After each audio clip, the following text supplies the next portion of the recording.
Edmond, 1 2 1 2 1 2 1 2 1 2 check. Edmond, 1 2 check.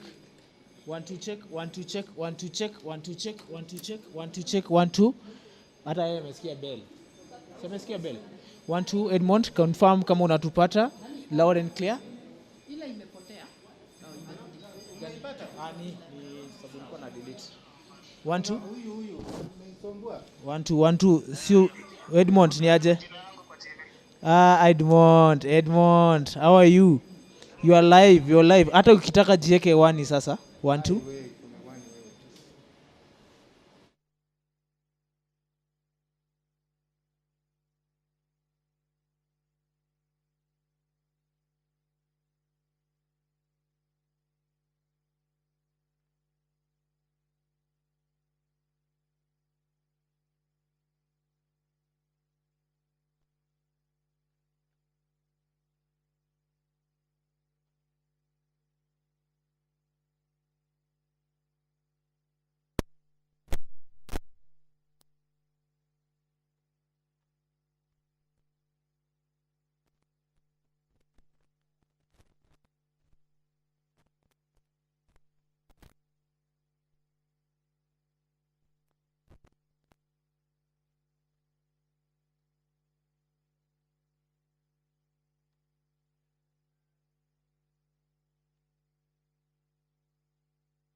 Check 1 2. Mic testing 1 2. 1 2 3. Sound check 1 2 3 4 5.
Start at 0 dB.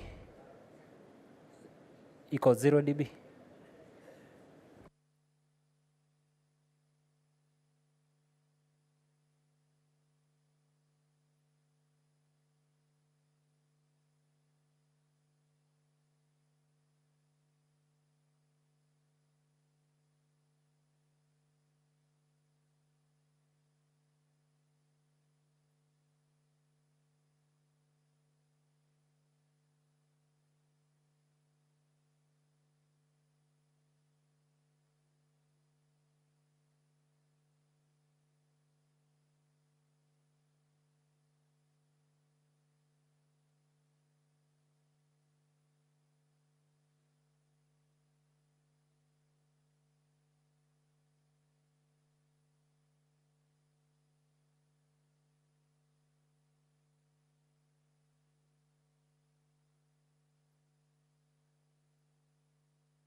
Good afternoon to you and welcome to the live proceedings of the Senate. This being an afternoon sitting of the House on Thursday, the 9th of May, the year being 2024, a broadcast brought to you by the Parliamentary Broadcasting Unit in conjunction with the Kenya Broadcasting Corporation. This resumption of the House at this particular juncture has been occasioned by a return of a normalcy situation earlier on when we were about to have the sitting of the House commence at 2:30. The Parliament premises witnessed a power outage, and the Speaker at the time, Honorable Abdul Haji, adjourned the House for 30 minutes. And now the House is yet again back to business this afternoon with a lot of business lined up for consideration this afternoon. And to just take you through some of the agenda for consideration this afternoon is the Independent Electoral and Boundaries Commission Amendment Bill, National Assembly Bills number 10 of the year 2024 by the Senate Leader of the Majority Party. This bill is being introduced at the Senate at the first reading after the National Assembly considered it. Away from the Independent Electoral and Boundaries Commission Amendment Bill number 10 of the year 2024, this afternoon we expect resumption of debates as well as division on a motion by the Senator for Narok County on the status of pending bills in counties. This is a bill that has been ongoing at the Senate. And we expect conclusion of this particular motion, a debate on this particular motion, and probably a division on amendments. The Maternal, Newborn and Child Health Bill, Senate Bills number 17 of the year 2023 by Senator Beatrice Ogola, is a bill that senators are set to receive debate on this afternoon. Lined up for consideration equally is the Wildlife Conservation and Management Amendment Bill, Senate Bills number 49 of the year 2023, as well as the Local Content Bill. This is a bill by the Chairperson, Standing Committee on Matters Energy, Senate Bills number 50 of the year 2023. The Cooperative Society Amendment Bill, Senate Bills number 53 by nominated Senator Mariam Sheikh Omar, is a bill currently at the second stage, and we expect debate on that bill.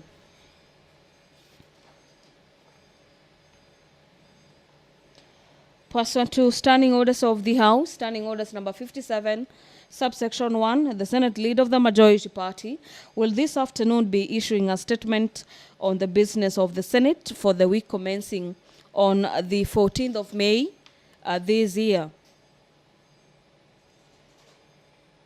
Pursuant to standing orders number 53, subsection 1, Senator for Kisumu County, Senator Professor Tomo Jenda, will be seeking a statement from the Standing Committee on Matters Devolution and Intergovernmental Relations regarding the state of stadia facilities in Kisumu County. Nominated Senator Raphael Chimera will be seeking a statement from the Committee on Labor on alleged corruption and nepotism at the Kenya Academy of Sports. The Speaker of the Senate, Honorable Amason Kingi, is already in the chamber this afternoon. Allow me to hand you over for this live broadcast. Enjoy your viewing.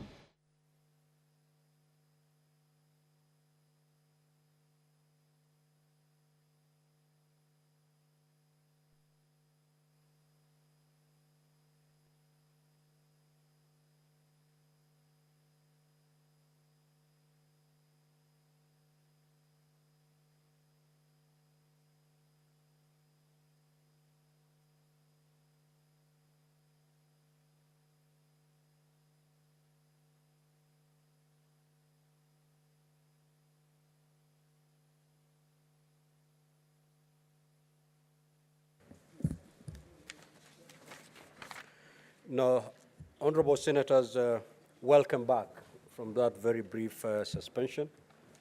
And that was due to factors that were truly beyond our control. Clerk, you may proceed to call the next order.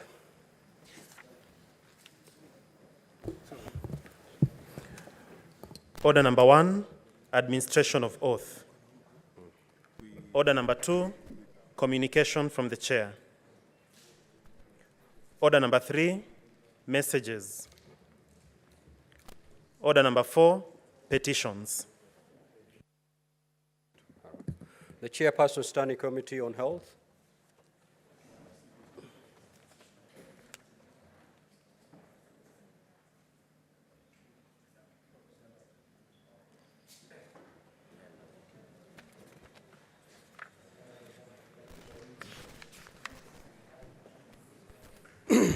Thank you, Mr. Speaker. Mr. Speaker, I beg to lay the following petition report on the table of the Senate today, 9th May 2024, a report on the Standing Committee on Health on a petition by Mr. Jaffa Muhsin Kasey and others concerning management and use of Kenyatta University Teaching and Referral and Research Hospital, KUTRH, by medical students.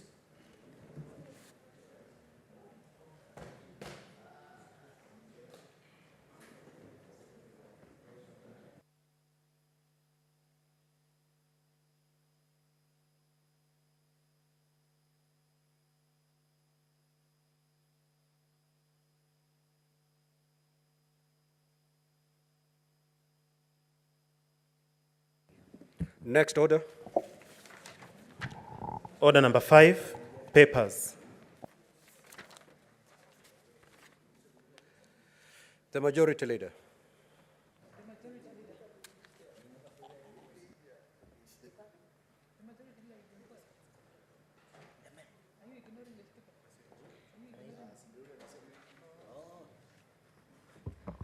On behalf of the Majority Leader, Mr. Speaker, I beg to lay the following papers on the table of the Senate today, 9th May 2024.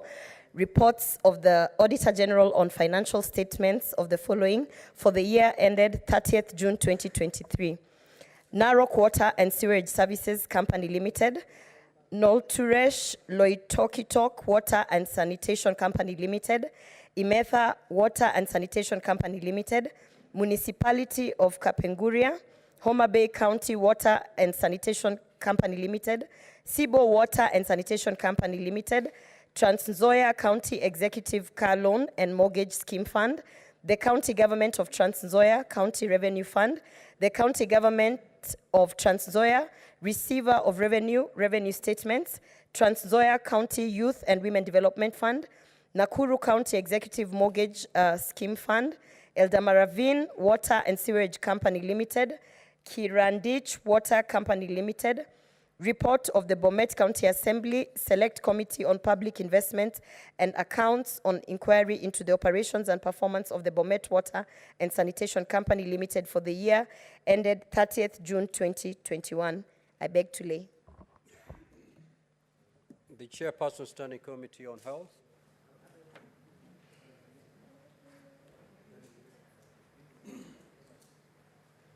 Senator Mariam, are you coming to lay the paper on behalf of the Health Committee? Proceed.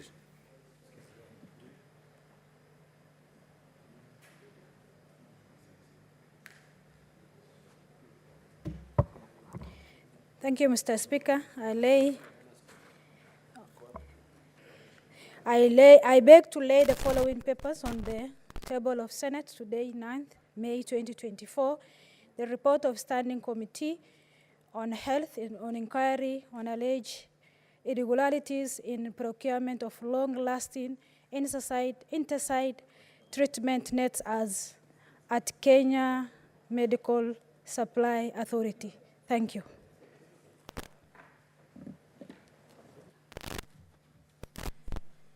Now, honorable senators, before I allow the clerk to call the next order, allow me to make this communication.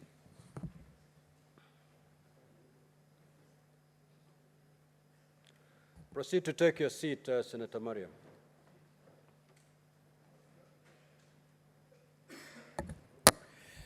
Honorable Senators, in the Speaker's Gallery this afternoon, we have 32 officers who work in the office of the Deputy Senate Minority Leader and Senator for Kitui County, the Honorable Enokio Wambua CBS MP. They're here on a one-day education tour. Honorable Senators, in our usual tradition of receiving and welcoming visitors to Parliament, I extend a warm welcome to them, and on behalf of the Senate and on my own behalf, wish them a fruitful visit. I will call upon the Senator for Kitui under 1 minute to extend words of welcome.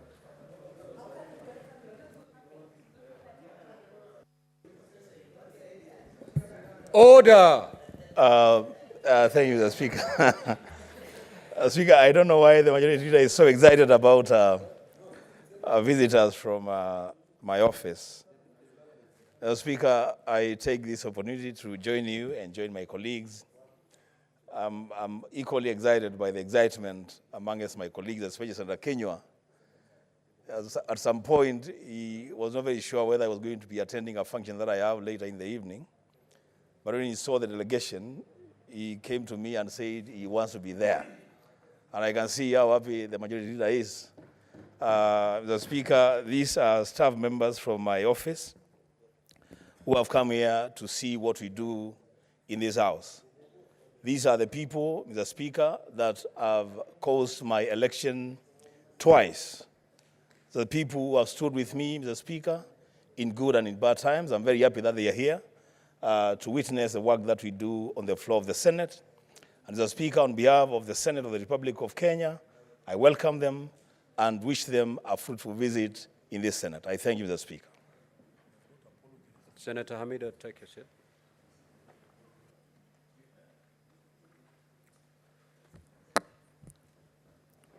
Honorable Senators, also would like to acknowledge the presence in the public gallery this afternoon of visiting students, student leaders from the Technical University of Kenya in Nairobi County.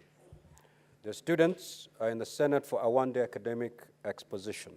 Honorable Senators, in our usual tradition of receiving and welcoming visitors to Parliament, I extend a warm welcome to them, and on behalf of the Senate and my own behalf, wish them a fruitful visit.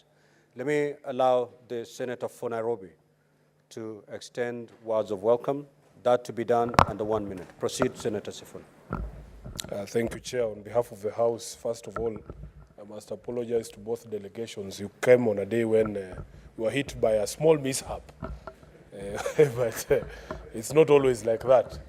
And I want to take this opportunity to welcome the students from TUK. I hope that you will follow the proceedings and get to pick one or two things here. And I wish you well in your school so that in the future you can also be part of this House. I thank you, Mr. Speaker. I don't really have much to say today. I thank you.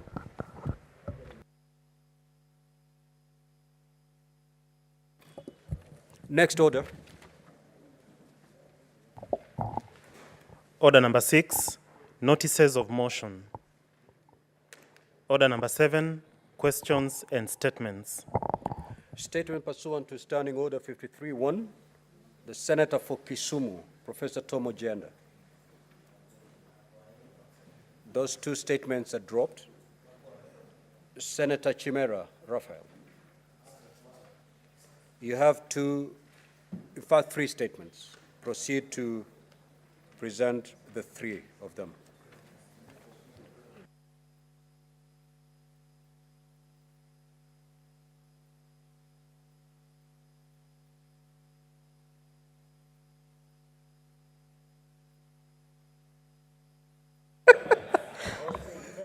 Mr. Speaker, protect me from these people, Mr. Speaker.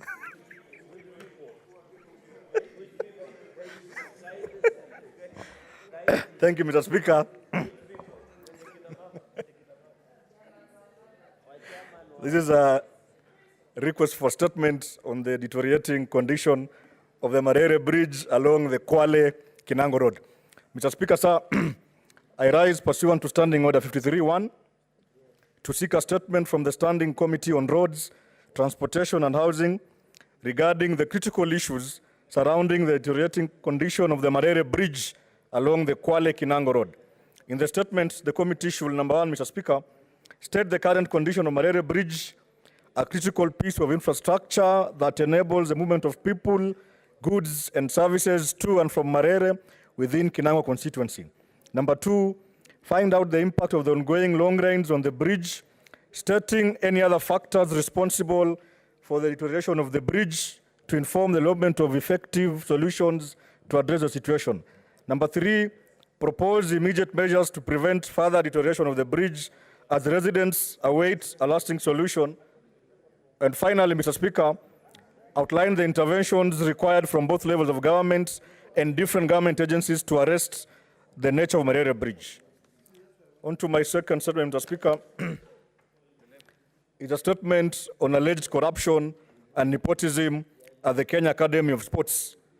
Mr. Speaker, sir, I rise pursuant to Standing Order 53-1 to seek a statement from the Standing Committee on Labor and Social Welfare regarding the crisis caused by corruption and nepotism allegations at the Kenya Academy of Sports, KAS, an institution that is vital to the development of sports in the country.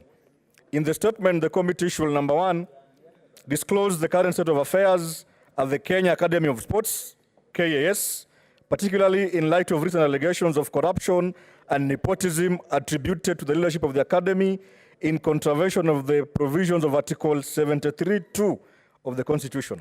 Number two, investigate the allegations of abuse of office leveled against the Chief Executive Officer and her close associates, particularly regarding their purported involvement in exploiting their positions for personal gain, contrary to Article 75(1) of the Constitution.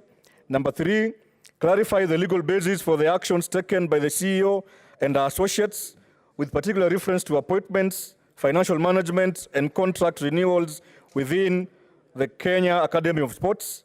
Number four, propose measures to prevent further escalation of the conflicts within KAS resulting from the alleged corruption and nepotism, outlining recommendations for sustainable solutions to address the root causes of these malpractices within the institution.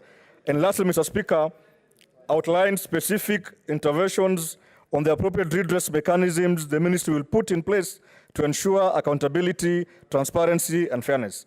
Thank you, Mr. Speaker. The Senator for Vihiga County,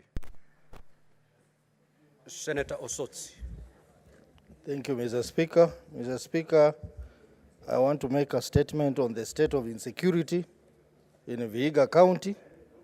Mr. Speaker, I rise pursuant to Standing Order 53-1 to seek a statement from the Standing Committee on National Security, Defense, and Foreign Relations regarding insecurity in Vihiga County. In the statement, the committee should address the following. One, explain the increasing crime rate in Vihiga County that includes murders, robberies, breakages, and night attacks.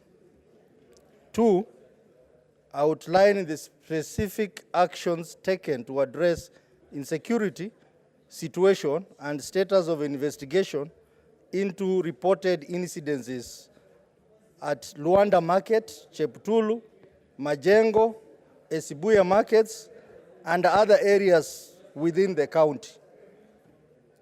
Three, appraise the Senate on the implementation status of the resolutions agreed upon in the joint meeting. Senators, Commissioner Kenyua.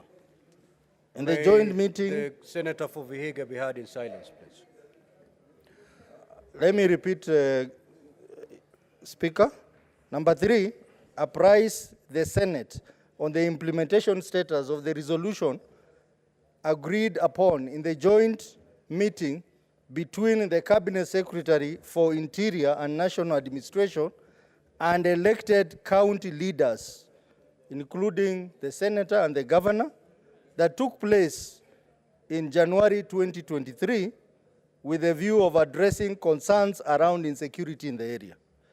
Lastly, state the steps being taken by the ministry to empower and revamp community policing programs in Vihiga County, noting that the program has gradually been incapacitated due to lack of support from the national government and internal wrangles within the security agencies in Vihiga County.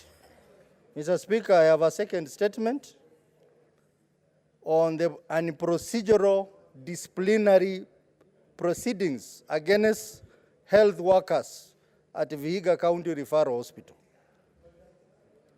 Mr. Speaker, I rise pursuant to Standing Order 53-1 to seek a statement from the Standing Committee on Health regarding the procedural disciplinary proceedings being meted out on healthcare workers at Vihiga County Referral Hospital.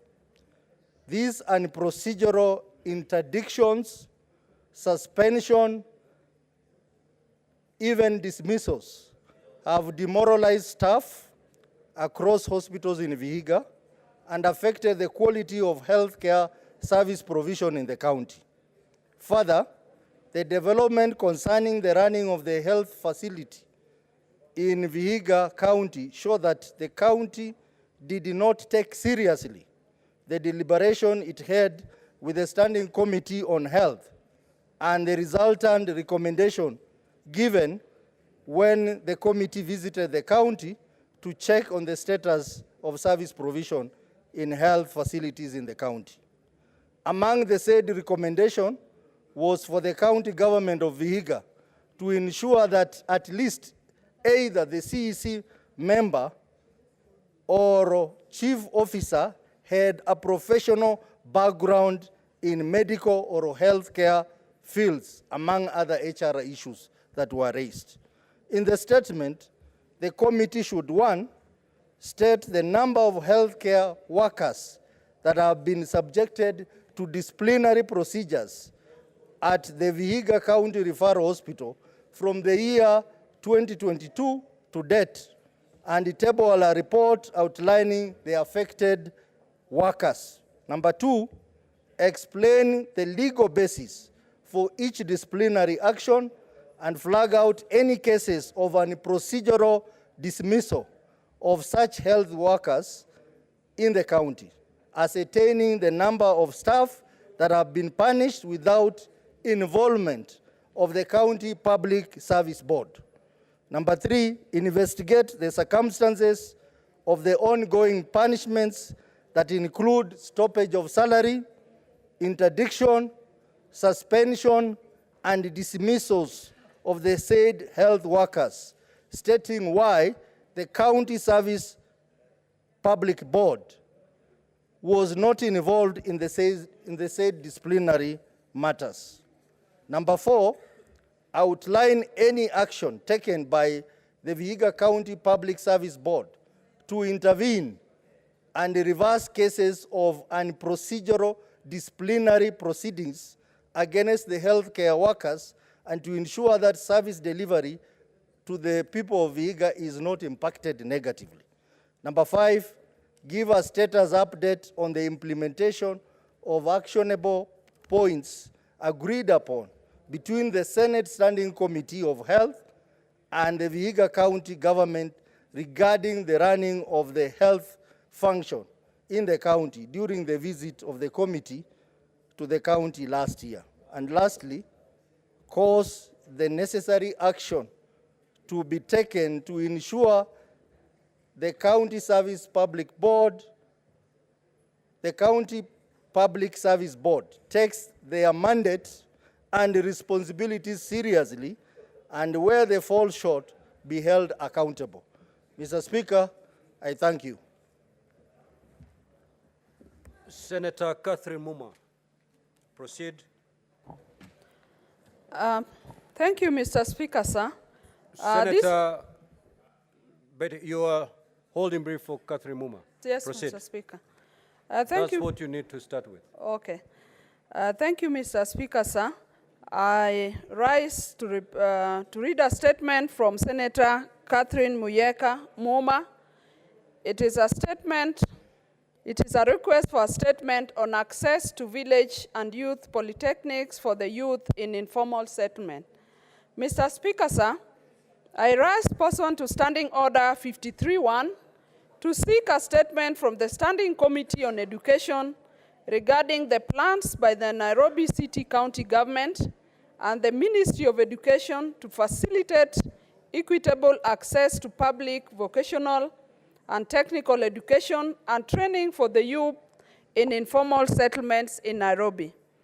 In the statement, Mr. Speaker, sir, the committee should, 1, state whether the Nairobi City County Government has a policy framework for facilitating equitable access to the right to relevant education and training as the prerequisite conduit to accessing employment as mandated by Article 45 and 53 of the Constitution for youth in informal settlements in Nairobi, and if present, summarize for the Senate the actualization of that framework. Number 2, share the Senate information on the number of public village and youth polytechnics situated in the different informal settlements in Nairobi. Senator Boni and Co. I call you to order. Proceed. Such as Mathare, Kibera, Kawangware, Mukuru, amongst others, and specify whether their locations facilitate equitable access for youth within reasonable proximity to the respective informal settlements. Number 3, Mr. Speaker, sir, seek and provide the Senate with information from the Ministry of Education regarding the number and names of public technical institutions situated in the informal settlements in Nairobi and the number registered as private technical institutes within the informal settlements. And lastly, Mr. Speaker, sir, the committee should provide the Senate with information indicating the amount of money the Ministry of Education and Nairobi City County respectively allocated and spent on public, technical, and vocational institutions situated in different informal settlements in Nairobi during the financial year of 2022-2023 and 2023-2024. Honorable Speaker, there is a second statement by Senator Catherine Moma. The second statement is a request for a statement on equal access to public education for children in informal settlements in Nairobi. Mr. Speaker, sir, I rise pursuant to Standing Order 53-1 to seek a statement from the Standing Committee on Education regarding the efforts of both the national government and the Nairobi City County Government to facilitate equal access to public education for children in informal settlements in Nairobi. In the statement, the committee should, 1, clarify whether the Ministry of Education has policies in place to ensure equal access to free and compulsory basic education as mandated by Article 43 and 53 of the Constitution for children residing in informal settlements in Nairobi, elucidating the provisions of these policies. Number 2, provide the Senate with the data on the population of individuals living in various informal settlements in Nairobi, including the number of children and young people requiring access to education in early childhood development centers, primary schools, and secondary schools. Number 3, Mr. Speaker, sir, detail the number of public ECD centers, primary and secondary schools located in different informal settlements in Nairobi, such as Mathare, Kibera, Kawangware, and Mukuru, and assess whether their locations provide equitable access for children in the respective informal settlement. Number 4, provide information from the Ministry of Education on the number and names of schools registered as private schools that provide primary education in informal settlements, as well as the number of unregulated, low-cost private schools initiated by communities in these areas, including support, if any, that the ministry provides to these community schools. Number 5, present an estimate of the cost of building a school and outline how many schools the ministry has constructed in informal settlements since 2022, as well as those planned for the next 2 years. And lastly, Mr. Speaker, sir, the committee should conduct a public hearing with stakeholders from informal settlements to understand the experiences of learners and their families regarding access to education and make recommendations from the Ministry of Education and the Nairobi City government to consider. Senator Catherine Moyeka Muma, I thank you, Mr. Speaker. Senator Mohamed Chute.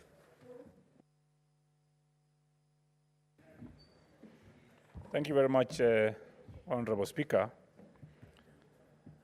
Honorable Speaker, I'm requesting for a statement on the loss of signal on the free-to-air channels in Kenya. Mr. Speaker, sir, I rise pursuant to Standing Order 53-1 to seek a statement from the Standing Committee on Information, Communication and Technology regarding the loss of signal on the free-to-air channels for licensed broadcast signal distributors, namely Pan-African Network Group and Signet Kenya Limited. In the statement, the committee should, 1, disclose the ownership structure of both Pan-African Network Group and Signet Kenya Limited, stating whether they have adhered to the court directive of offloading their shares to the local investors. Number 2, state the root cause of the constant network glitches that have occasioned the loss of signal on the free-to-air channels for the licensed signal carriers, PANG and Signet. And finally, explain any effort by the Communication Authority of Kenya, CAK, to address the matter. Thank you very much, Honorable Speaker. Senator Murgu. Senator Murgu. Murgu.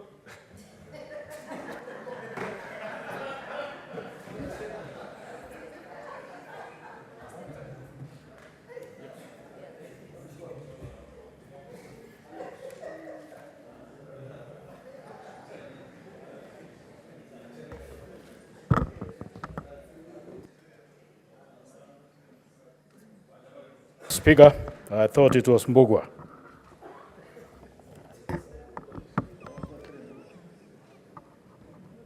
On the welfare of childhood development education, ECD teachers in West Pokot, Mr. Speaker, sir, I rise pursuant to Standing Order 53-1 to seek a statement from the Standing Committee on Education regarding the welfare of early child development education, ECD teachers in West Pokot. In the statement, explain the rationale behind the transition of contracts for ECD teachers in West Pokot County from permanent and pensionable terms to fixed terms, stating the legal basis for transition and welfare due to a process was authored in the process. Secondly, provide a detailed salary structure for ECD teachers in West Pokot County and explain the recent salary fluctuation, particularly the reduction of remuneration of ECD teachers by approximately 28%. And thirdly, outline any initiative undertaken by the county government aimed at improving the welfare of ECD teachers across the country. Thank you. Statement pursuant to Standing Order 57-1, the Majority Leader.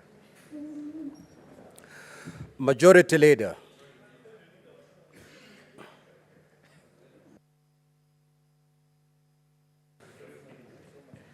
Mr. Speaker, sir, I rise pursuant to Standing Order number 57-1 to hereby present the business of the Senate for the week that will commence on Tuesday, the 14th of May, 2024.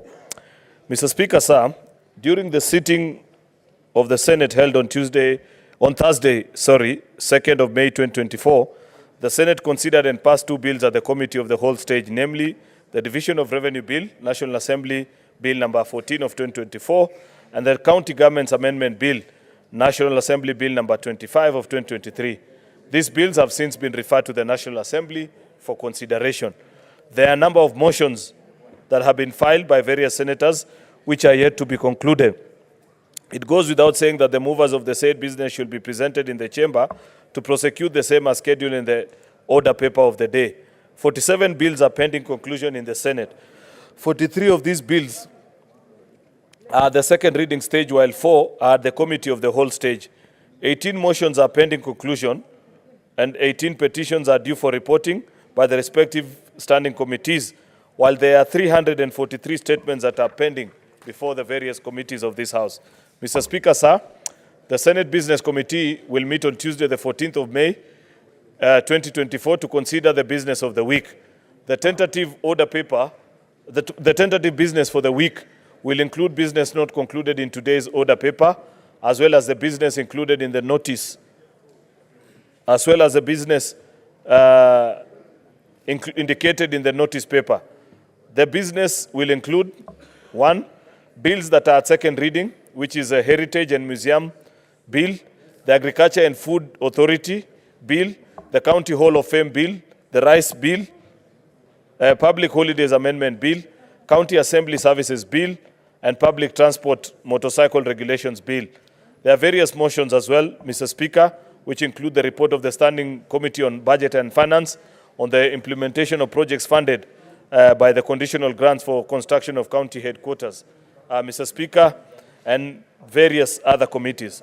The tentative business for Wednesday, Mr. Speaker, will include questions to Cabinet Secretaries, Mr. Speaker, mainly the Cabinet Secretary for Agriculture, Cabinet Secretary for Mining, and the Cabinet Secretary for Water and Sanitation, Mr. Speaker, who will all appear before this House to respond to questions by various members. Mr. Speaker, sir, there are various motions as well, which are reports by various delegations that have visited different parts of the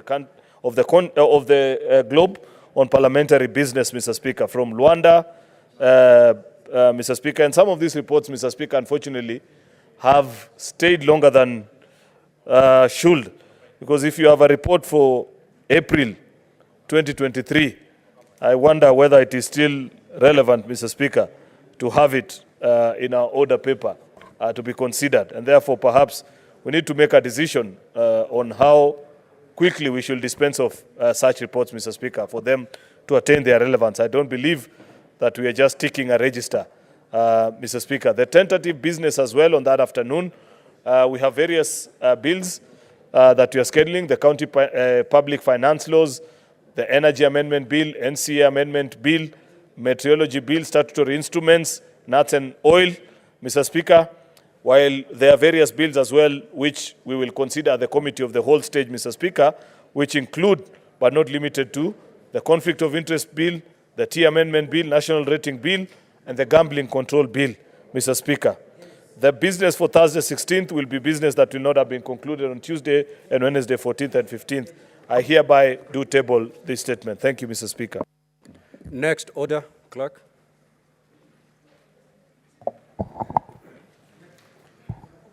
Order number 8, the Independent Electoral and Boundaries Commission Amendment Bill, National Assembly Bills number 10 of 2024, first reading. A bill for an act of Parliament to amend the Independent Electoral and Boundaries Commission Act and for connected purposes.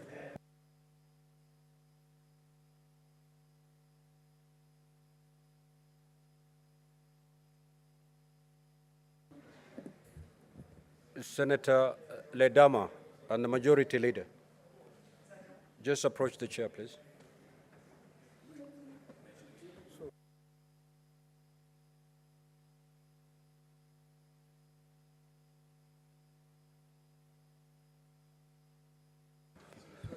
Next order, clerk.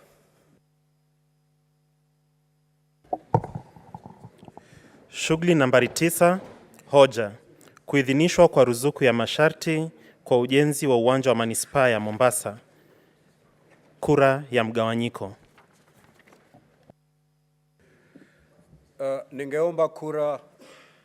Ningeomba kengele ya kura ya mgawanyiko ipigwe kwa dakika 5.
Sasa ningeomba milango ifungwe na kizuio pia kifungwe.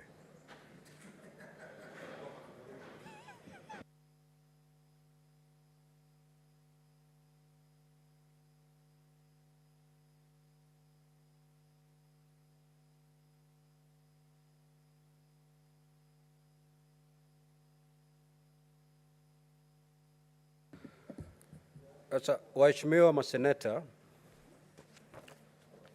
wakati umewadia kwamba tutapiga kura ya mgawanyiko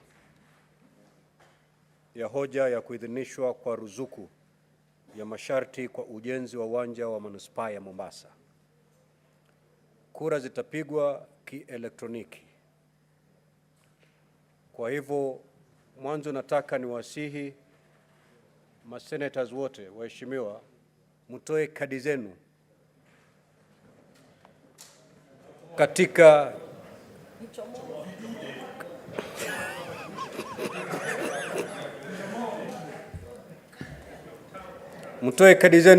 mitambo ya kupigia kura.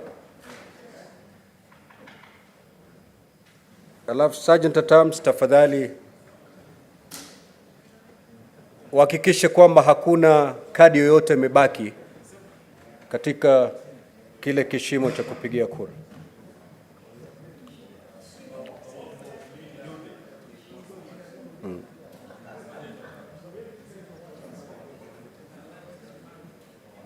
Na ukimaliza unipatie ishara.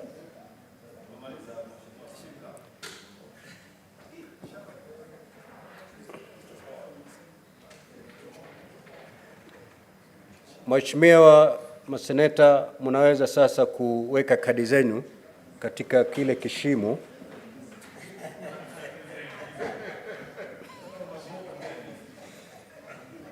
Kile kishimo cha kupiga kura. Na kabla hamjaanza kupiga kura, nataka niweke swali ambalo mtalipigia kura. Na swali lenyewe ni kama lifuatavyo. Maseneta waheshimiwa, naomba kutoa hoja ya kwamba kufahamu kwamba sehemu ya pili ya ratiba ya 4 ya katiba ya Kenya inazipa serikali za kaunti jukumu la kuendeleza, kuanzisha, kusimamia na kudumisha vifaa vya michezo na kitamaduni ambavyo ni pamoja na viwanja vya michezo, vituo vya kitamaduni na miundombinu mingine inahusiana.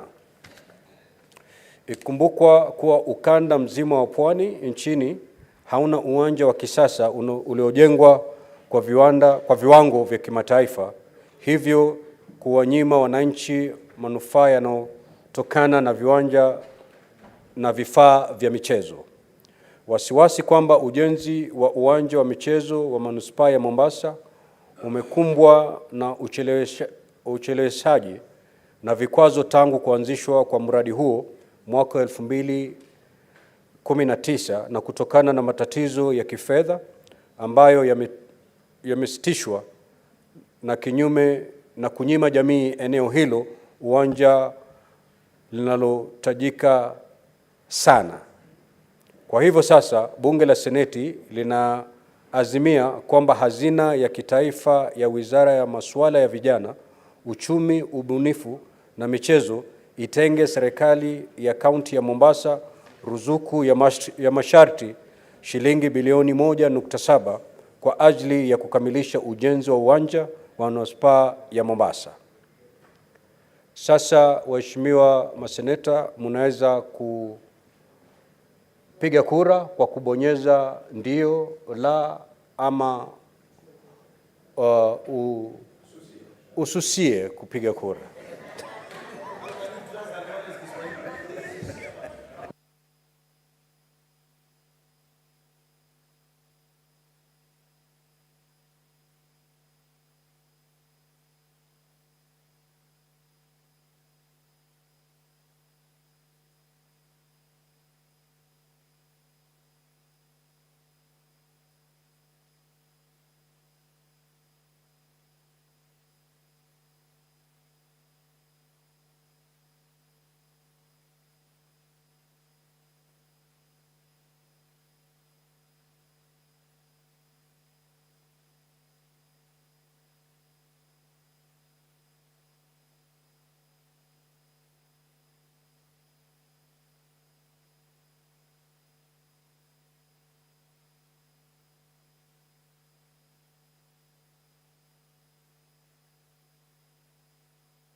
Senator mteule Ogolla, kwa niaba ya Senator wa Homa Bay, tafadhali kuja kwa meza na upige kura yako.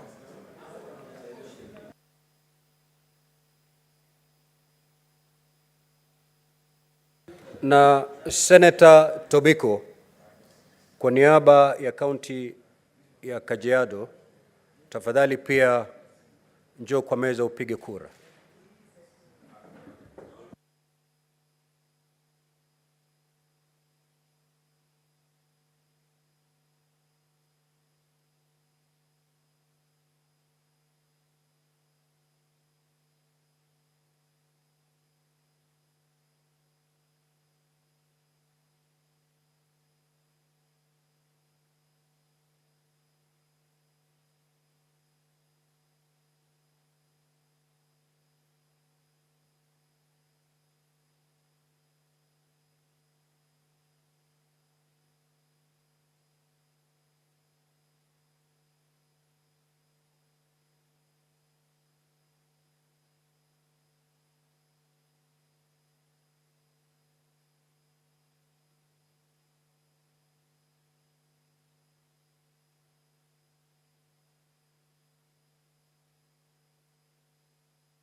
Waheshimiwa maseneta, matokeo ya kura za mgawanyiko yamewasili na ni kama ifuatavyo.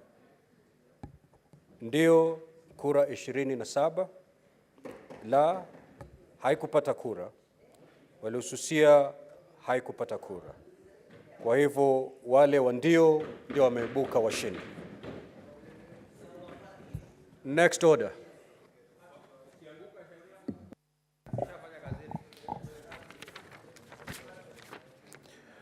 Order number 10, motion, status of pending bills in counties, division on amendment.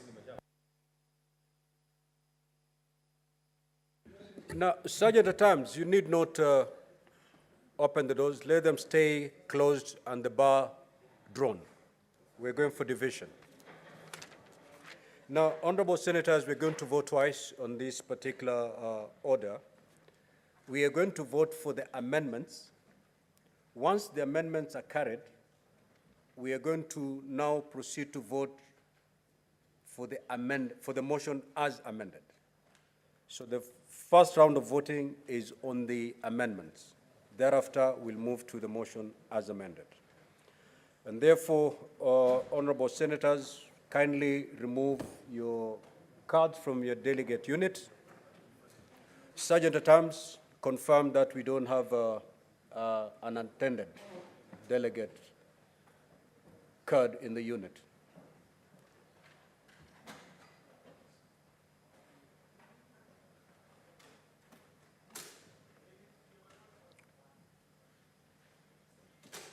You may now log back, honorable senators. And before you proceed to vote, allow me to put a question.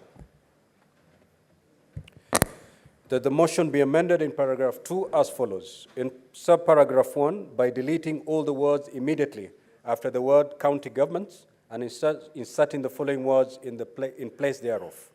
Prepare and submit to the controller budget a payment plan prioritizing payment of pending bills as a first charge on the county revenue fund, failure to which the subsequent quarter budget releases will not be done. 2, by inserting a new subparagraph immediately after subparagraph 1 as follows. The controller budget takes into consideration the efforts made by a county government to clear inherited pending bills when approving exchequer releases. 3, by inserting a new subparagraph immediately after subparagraph 4 as follows. County governments, in consultation with the controller budget, to provide a budget for completion of all existing projects and initiation of new projects to cease until completion of the existing projects. Honorable senators, you may now proceed to vote.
Senator Beatrice Ogola, and Senator Tobiko.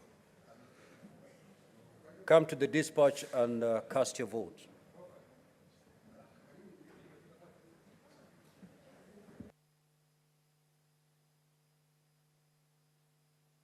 And Senator Matthew, proceed to the dispatch and get assisted to cast your vote.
Okay.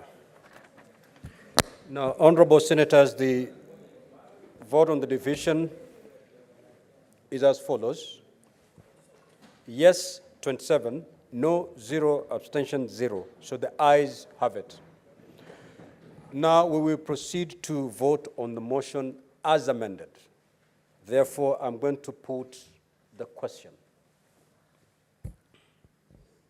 Aware that as at 31st December 2023, according to the County Government's Budget Implementation Review Report, for the first half of the financial year 2023-2024, county governments had accumulated a total of 156.34 billion in pending bills, with Nairobi County accumulating the largest share of 107,037,053, followed by Kiambu and Mombasa counties at Kenya shillings 5,711,614,412 shillings, and Kenya shillings 3,922,101,877 respectively.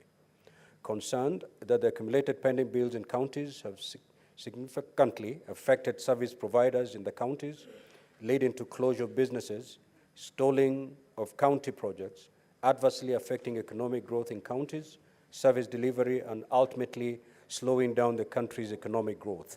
Further, concerned that most of the service providers in the counties are battling court cases lodged against them by their financiers and suppliers, while others are languishing in poverty caused by the increased cost of living, with increased mental health disease incidences and others dying as a result of the effects of colossal amounts of debt onto them by county governments. Now, therefore, the Senate recommends that all county governments pay verified pending bills amounting to less than 1 billion by the end of this financial year, and those above 1 billion by the end of the financial year 2024-2025.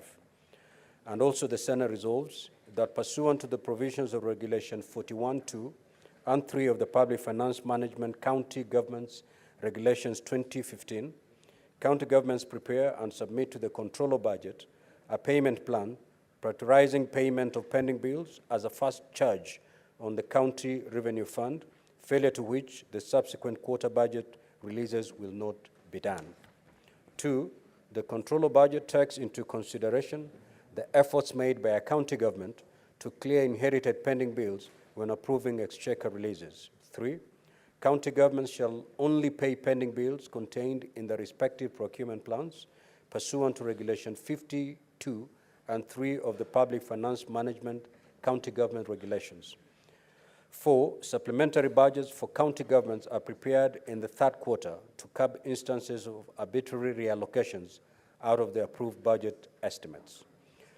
5, county governments, in consultation with the Controller Budget, to provide a budget for completion of all existing projects, and that initiation of new projects to cease until completion of the existing project. And finally, county governments shall conduct public participation while formulating supplementary budgets, failure to which the Controller Budget shall not approve the supplementary budgets. You may now proceed to vote.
Senator Murgo and Senator Tobiko, proceed to the dispatch and cast your vote.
Honorable Senators,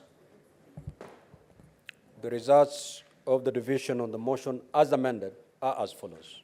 Ayes 27, nays 0, abstention 0. So the ayes have it.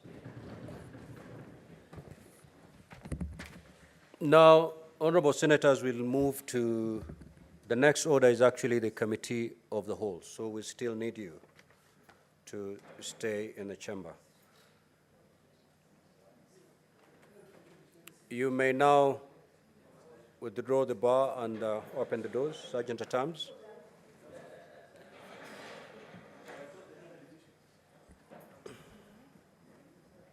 So call the next order then.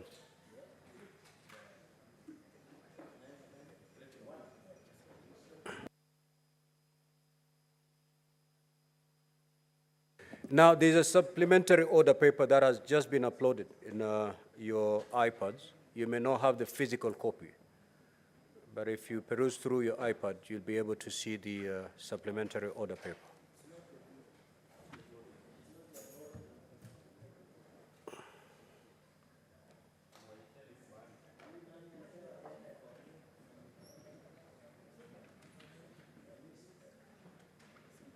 Proceed. Order number 11, Committee of the Whole. The National Rating Bill, National Assembly Bills number 55 of 2022.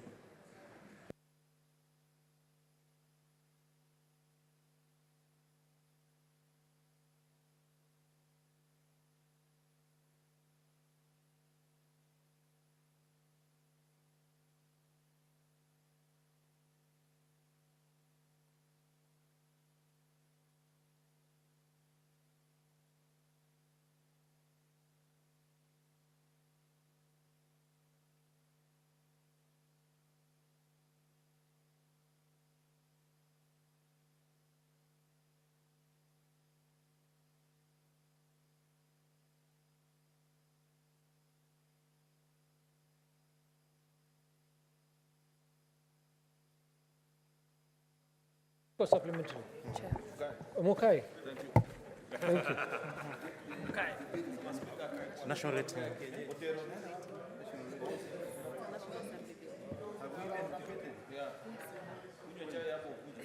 So, which one is it? It's National Rating Bill. Huh?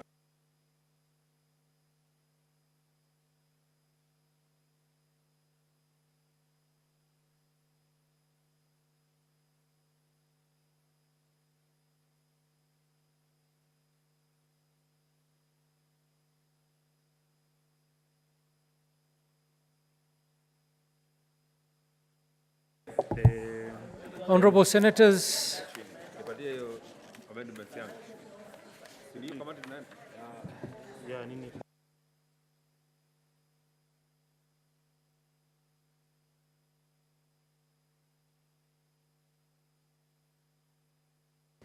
okay, Honorable Senators, we are now in Committee of the Whole for the National Rating Bill, National Assembly Bills number 55 of 2022.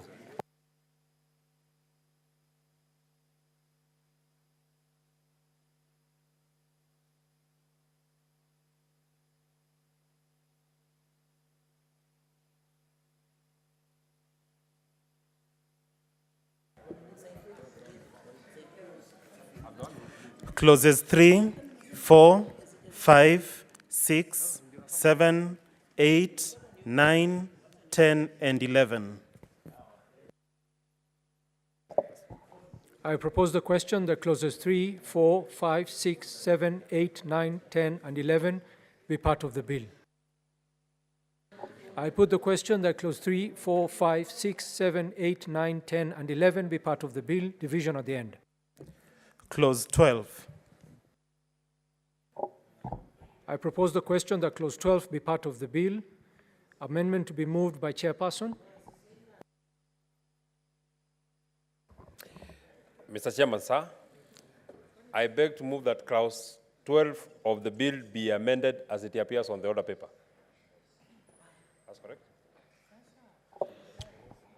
I propose the question that clause 12 be amended as proposed. I put the question that clause 12 be amended as proposed, division at the end. Clause 13.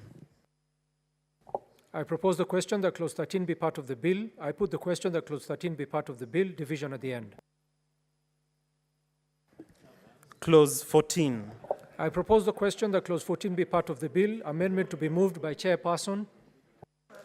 Honorable Chairman, I propose that clause 14 of the bill be amended as it appears on the order paper. I propose the question that clause 14 be amended as proposed. I put the question that clause 14 be amended as proposed. Division at the end. Clauses 15, 16, 17, 18, and 19. Clauses 15. I propose the question that clauses 15, 16, 17, 18, and 19 be part of the bill. I put the question that clauses 15, 16, 17, 18, and 19 be part of the bill. Division at the end. Clause 20. I propose the question that clause 20 be part of the bill, amendment to be moved by chairperson. Honorable Chairman, I propose that clause 20 of the bill be amended as it appears on the order paper. I propose the question that clause 20 be amended as proposed. I put the question that clause 20 be amended as proposed. Division at the end. Clauses 21, 22, 23, 24, 25, 26, 27, and 28. I propose the question that clauses 21, 22, 23, 24, 25, 26, 27, and 28 be part of the bill.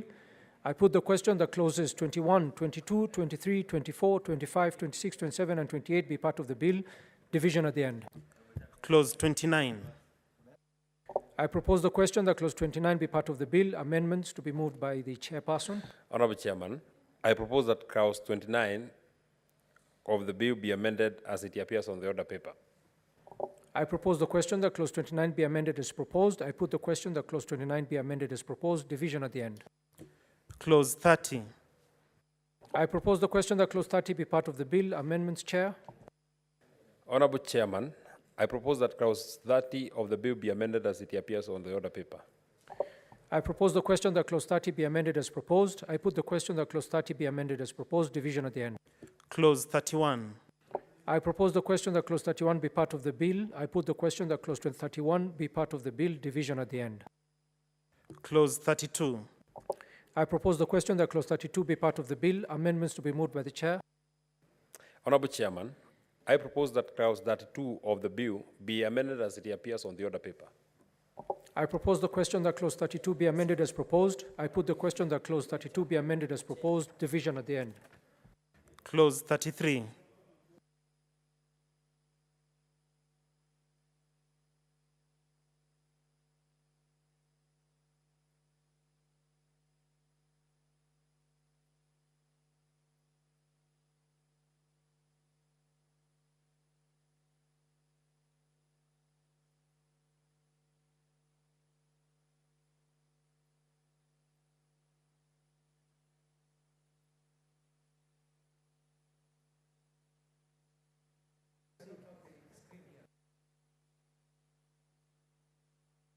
Clause 33.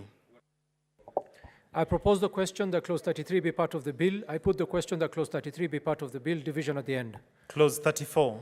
I propose the question that clause 34 be part of the bill. Amendments to be moved by the chairperson. Honorable Chairman, I propose that clause 34 of the bill be amended as it appears on the order paper. I propose the question that clause 34 be amended as proposed. I put the question that clause 34 be amended as proposed. Division at the end. Clauses 35, 36, 37, 38, 39, 40, 41, 42, 43, 44, and 45. I propose the question that clause 35 to 45 be part of the bill. I put the question that clauses 35 to 45 be part of the bill. Division at the end. Clauses 46, 47, 48, 49, 50, 51, 52, 53, 54, and 55. I propose the question that clauses 46 to 55 be part of the bill. I put the question that clauses 46 to 55 be part of the bill. Division at the end. Chair Gay. Oh, now for this one, okay. Just bear with us. Clause 56. I propose the question that clause 56 be part of the bill. Senator Cherargei, what's your comment? The chair, okay. Chairperson, you can move the amendment. Honorable Chair, I propose that clause 56 of the bill be amended in the subclause 1 by deleting the word may, appearing immediately after the words the Cabinet Secretary, and is inserting therefore the words shall in consultation with the Council of the County Governors. B, subclause 2 by deleting the words may, appearing immediately after the words Cabinet Secretary, and inserting therefore the words shall in consultation with the Council of County Governors. Subclause 2 by inserting the following new paragraph immediately after paragraph A, the technological systems to be used in the preparation and implementation of the valuation role or the supplementary valuation role. I propose the question that clause 56 be amended as proposed. Senator Cherargei, go ahead. Chair, two quick things. One is that I agree that it will be mandatory to consult Council of Governors, and that is why under Article 96 we are protectors of devolution. Number two, Chair, I don't know, and I need the Chair of the mover to guide us. You know, Chair, most of the counties have incomplete asset register. And when you are doing valuation role, you need a complete asset register so that county governments or any entities can have a easy for valuation role. While I agree with the mover of the bill, with the mover of the amendment, Chairman Senator Medu, Mr. Speaker, sir, Mr. Chairman, sir, is that technology is important, but you have to note that we need also, at the passage of this bill, Mr. Speaker, to write to Intergovernmental Relations Technical Committee to ensure each and every county has a complete asset register to allow easy valuation role to be done, just tying up with clause 32 and clause 56. I thank you, Chair. Thank you, Senator Cherargei. I think on the issue of the register, it's being addressed by the amendment by Senator Sifuna. So when we reach to clause 24A, you can pay attention to that.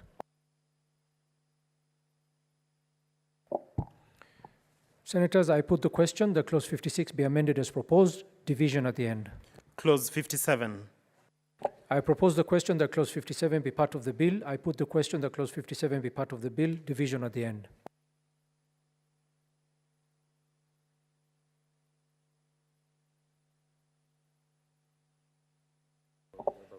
Senator Sifuna, please approach the table.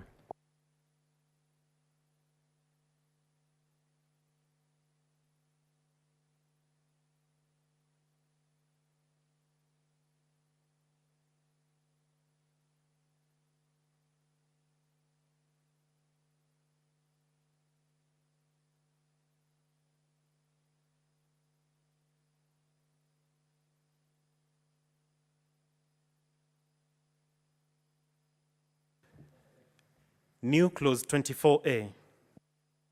Senator Sifuna. Thank you, Chair. I propose that the new clause 24A be now read a second time. Mr. Chairman, very, very briefly, the bill had not provided for a chief government valuer and the manner of appointment of that chief government valuer and the qualifications for that valuer. So, Mr. Speaker, you will see, Mr. Chairman, that under that new clause 24A, we have provided that there shall be a chief government valuer and that valuer shall be appointed by the Public Service Commission through a competitive recruitment process. Senator Cherargei, any comments?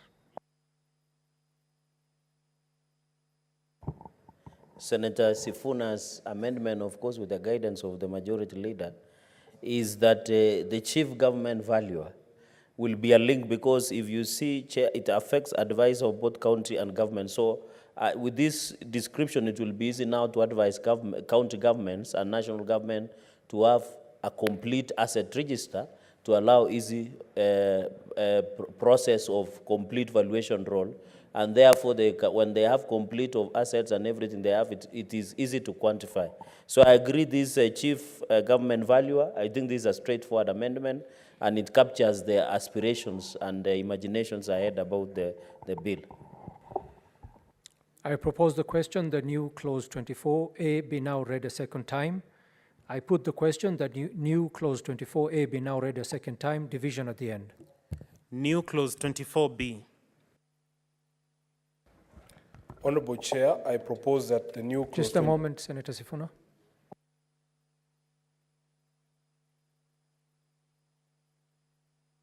Go ahead, Senator Sifuna. Thank you, Chair. I propose that the new clause 24B be now read a second time. Mr. Speaker, this is to provide for 4 things. Number 1, the qualification for appointment of a chief government valuer, that is a minimum bachelor's degree in either land, economics, real estate, or any other relevant field. To provide for the experience of that person, we have put it at 15 years, to be a full member of the Institution of Surveyors of Kenya, and of course, Honorable Chair, that they meet the requirements of Chapter 6 of the Constitution. I thank you, Chair. Let me propose the question and then give you an opportunity. I propose the question that new clause 24B be now read a second time. Majority Whip. Mr. Speaker, I support this new clause, but I'm disturbed. Senator Sifuna, this age of experience, 15 years, it looks too many years. Are we not deliberately locking out qualified, experienced young people?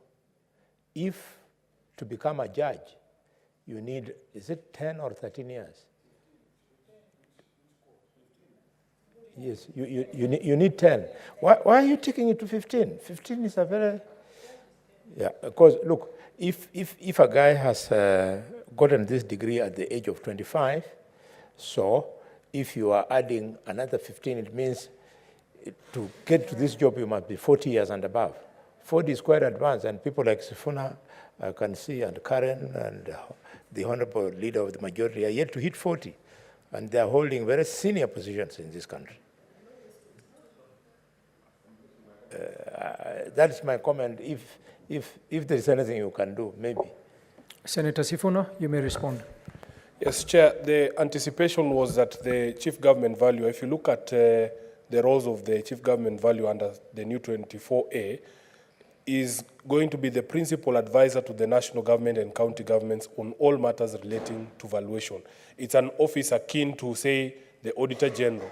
But within that office, they can be able to employ other officers to be able to help him. But the holder of the office, the principal office, in my view, should be somebody who has the sort of experience that would accord with the office that they hold. Yeah.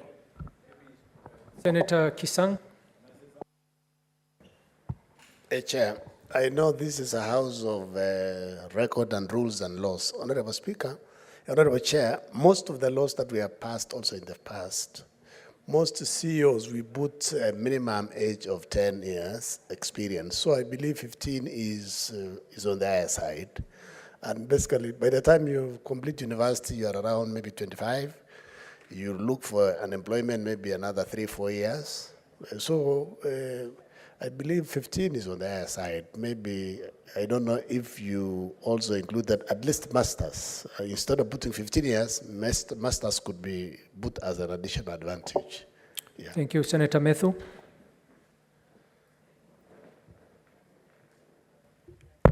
Honorable Speaker, allow me to say the following.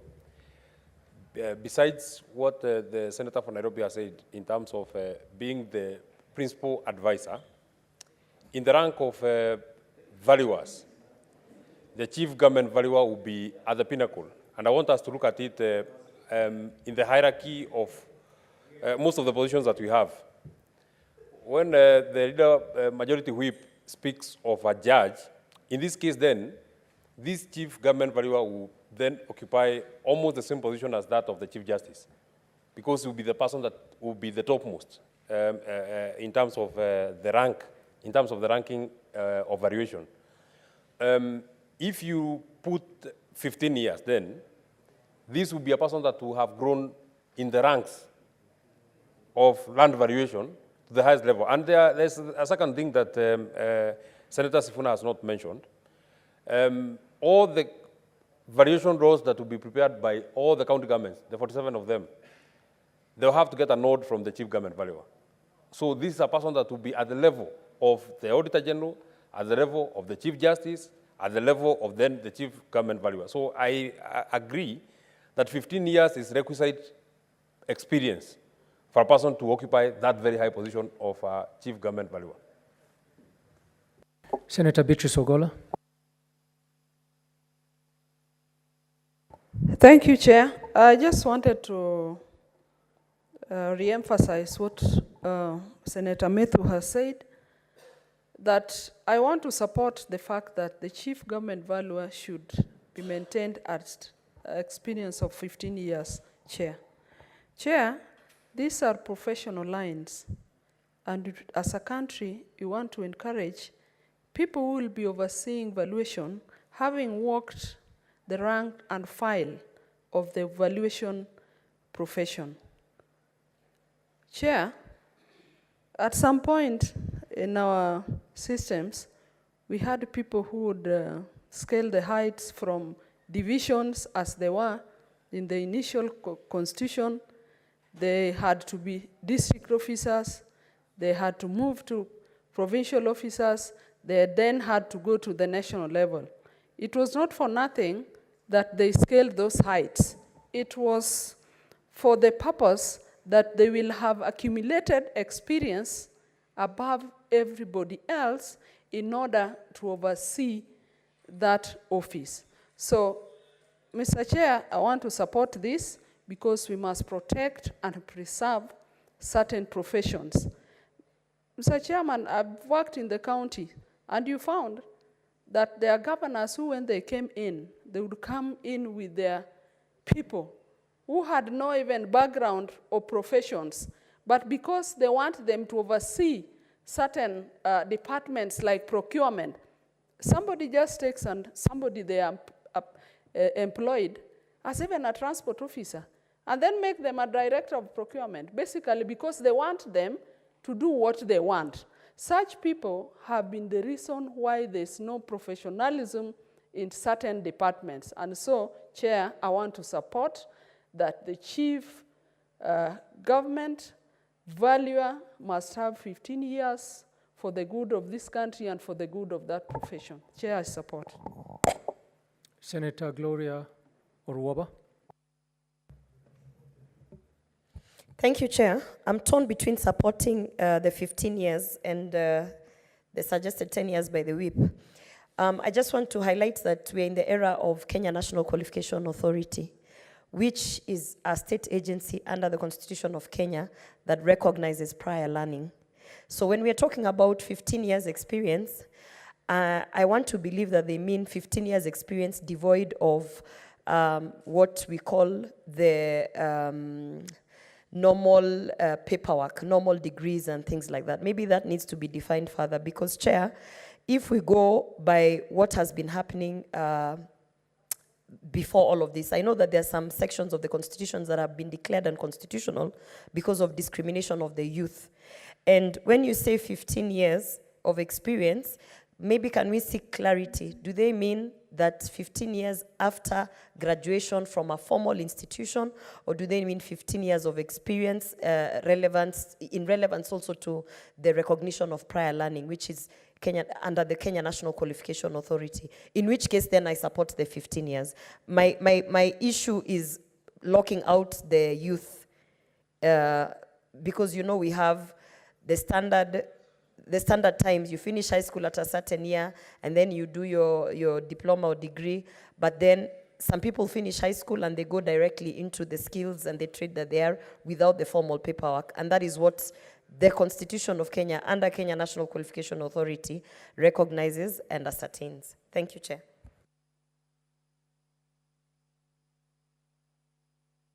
Senator Mungatana. Mr. Speaker, I was going to just plead with my colleagues that we carry the 15 years, because when you are thinking about the chief pathologist of this country, he can't be less than 15 years. When you're thinking, Mr. Speaker, the chief geologists in this country. At the government level, these are very, very highly qualified professionals. When you're thinking about the DPP, the chief prosecutor in this country, these are people who have gone through the ranks. And I just wanted to pick it up from where Senator Ogola has said that it will protect that political interference. You know, even if you are a governor or a president, if the law requires you to pick someone who is 15 years or over that, then you can't bring your campaigners into professional positions. So, Mr. Speaker, I really want to plead with my colleagues that we don't take too long on this. Let's just agree. 15 years for chief is okay. Thank you, Mr. Speaker. Thank you very much, Senators. Senators, just to bring you up to speed, as per the Constitution, for the Chief Justice, Deputy Chief Justice, and other judges, Articles 166, and Supreme Court judges, Articles 166, Article 166, 3B, gives at least 15 years experience as a Superior Court judge or at least 15 years experience as a distinguished academic, judicial officer, legal practitioner, or such experience in other relevant legal fields. This, in the Constitution as well, for the Auditor General, Articles 29, 2, to be qualified to be the Auditor General in person shall have extensive knowledge of public finance or at least 10 years experience in auditing or public finance management. Therefore, Senators, 10 years, 15 years is subjective, but it still falls within the Constitution, so we might as well just pass the amendments as it is. Otherwise, if we are to amend at this point in time, we will have to have the amendments in writing. And also we are going to put the amendments in, to division, and we can also make a decision there. So I suggest, Senators, we proceed.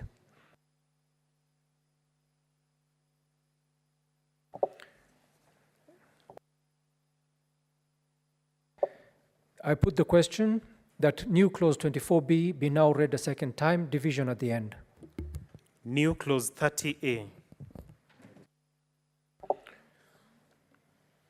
Chairperson.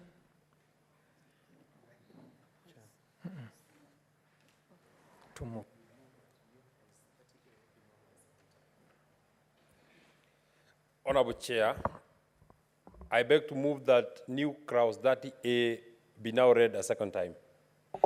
I propose the question that new clause 30A be now read a second time. I put the question that new clause 30A be now read a second time, division at the end. The first schedule, second schedule, and third schedule. I propose the question that the first schedule, second schedule, third schedule, and fourth schedule be part of the bill. I put the question that the first schedule, second schedule, third schedule, and fourth schedule be part of the bill, division at the end.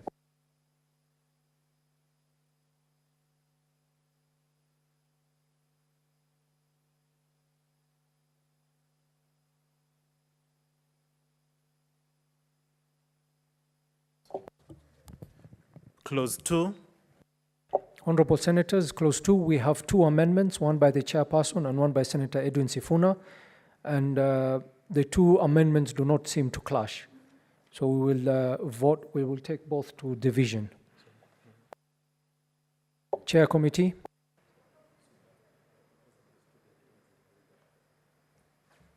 Honorable Chair, I propose that clause 2 of the bill be amended by deleting the definition of the term occupier and inserting thereof the following new definition. Occupier means, in relation to readable property, a person who is in physical possession of the premises or a person who has control over the premises where the readable owner is unknown. The definition of the term valuation roll and inserting thereof for the following new definition. Valuation roll means a roll prepared in accordance with this act.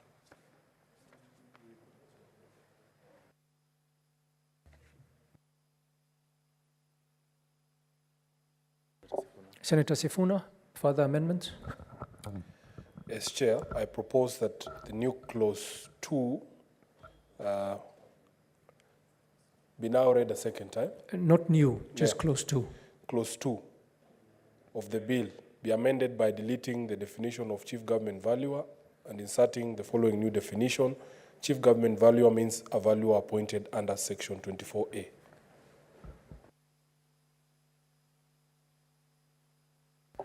I propose the question that clause 2 be amended as proposed. I put the question that clause 2 be amended as proposed, division at the end. The title and clause 1. I propose the question that the title and clause 1 be part of the bill. I put the question that the title and clause 1 be part of the bill, division at the end.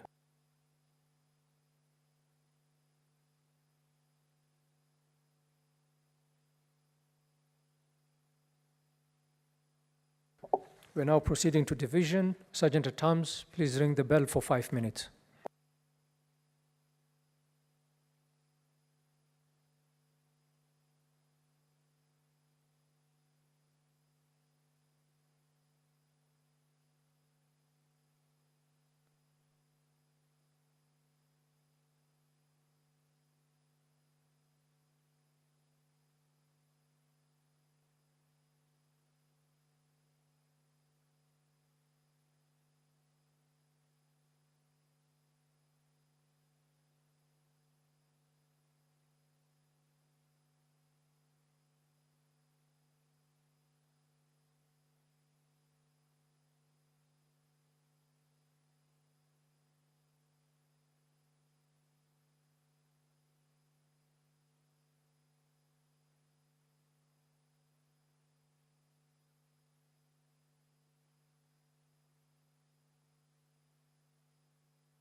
The division bell is currently on at the Senate this afternoon.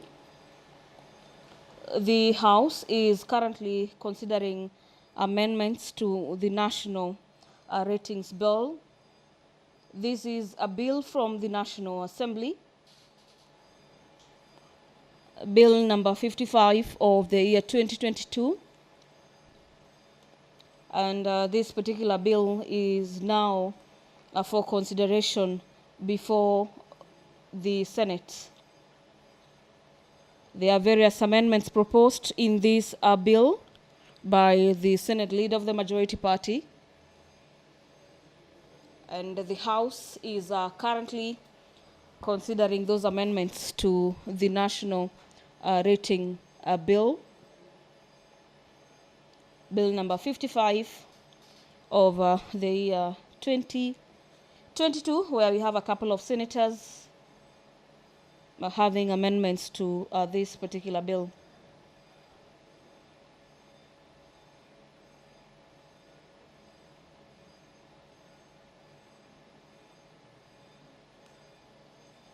These national rating bills pertains the issue of county governments on matters levy rates on lands and buildings in accordance with the provisions of this Act and county legislation. I look at the bill at a greater length. The National Rating Bill 2022 is an act of parliament set to provide a comprehensive framework for the imposition of rates on matters land and buildings by county governments. This particular bill also seeks to provide for the evaluation of rateable property and to provide for the appointment and the powers of valuers. Allow me to the division bell on the National Rating Bill has yet again been added 5 minutes. And this particular directive is to allow senators to make their way back into the chamber this afternoon to allow for the votes on these particular amendments proposed by senators on the National Rating Bill 2022. The bill further seeks to provide for the appointment and powers of valuers, as well as providing for the establishment, powers and functions of the National Rating Tribunal for the connected purposes.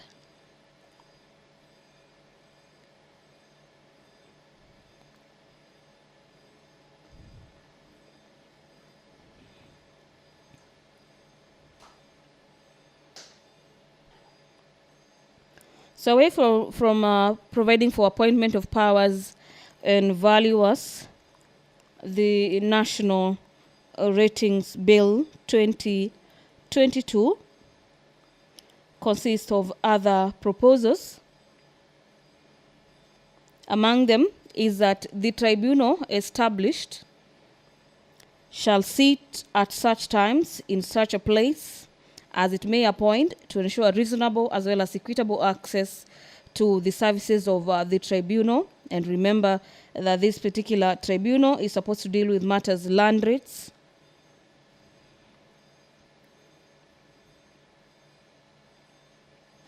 as well as ensure that there is appropriate technology used in the implementation of this particular act on matters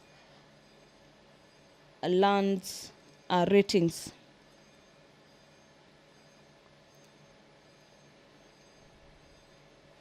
Article 209, subsection 5 of the Constitution confers that a Parliament, or confers on Parliament rather, powers to regulate as well as exercise the fiscal responsibility by the county government. And a look at the principal objects of this bill is to provide a legislative framework for the imposition of property taxes on matters land and buildings by the county government. And this is pursuant to standing orders, or rather pursuant to Article 209, subsection 3A of the Constitution. This bill, introduced at the Senate by the Senate leader of the majority party, seeks to provide for the enhancement, certainty, as well as uniformity and fairness in levyings of property rates by counties. The bill also seeks to provide for buoyant service of revenue for county governments. And according to the bill, the revenue is necessary to enable each county government perform the functions assigned by the county governments as set out in the fourth schedule of the Constitution, as well as enable the county governments realize their development agenda.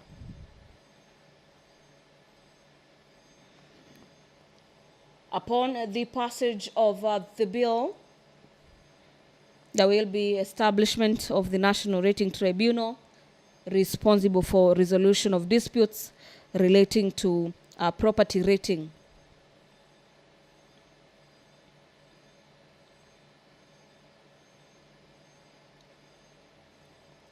Part 3 of the bill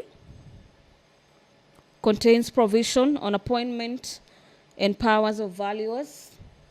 Clause 21 of this National Rating Bill, Bill number 55 of the year 2022 from the National Assembly, list the criteria on one to be appointed as a valuer. further clauses in the bill gives the responsibilities as well as powers of a valuer. And Clause 25 provides for the role of the chief government valuer with respect to matter standardization as well as harmonization on preparation and implementation of the valuation roles across the counties.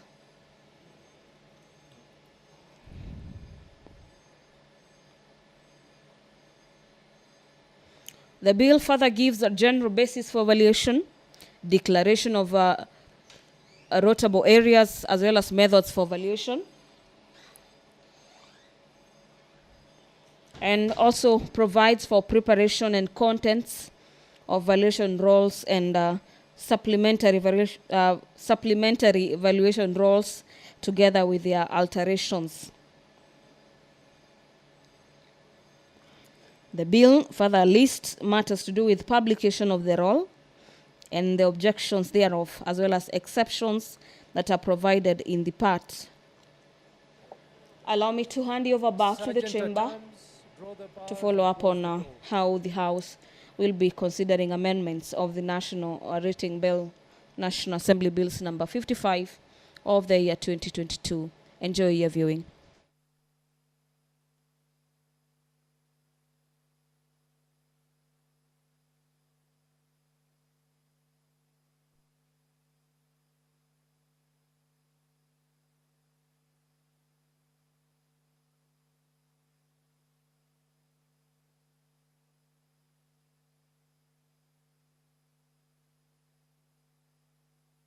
Honorable Senators, please resume your seats. Remove your cards. Sergeant at Arms, please confirm that the cards are in order. They've closed. Sergeant at Arms, once you've confirmed, please let me know.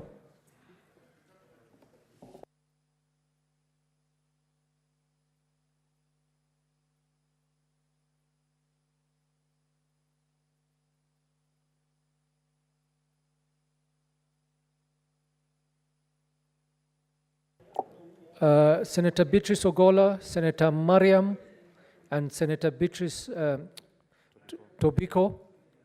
Senator Tobiko, you will not be able to vote electronically? Oh, they've been enabled? Yes. Okay, you've been enabled to vote electronically, so please follow instructions as the rest of the senators. Honorable Senators, you can now insert your cards, log in.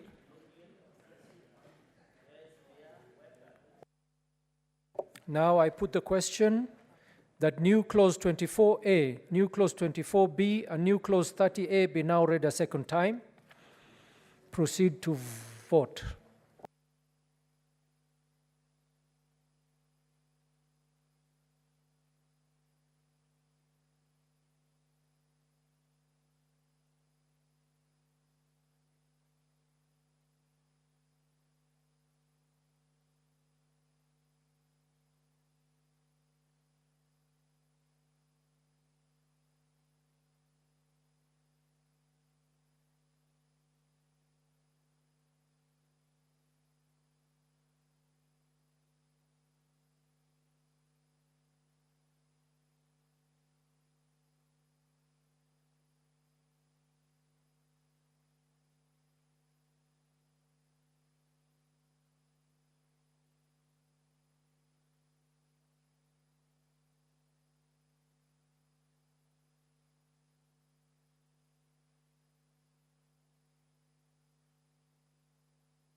Okay, honorable senators, prepare for the second vote. I put the question that clause 12, 14, 20, 29, 30, 32, 34, 56, and clause 2 be amended as proposed.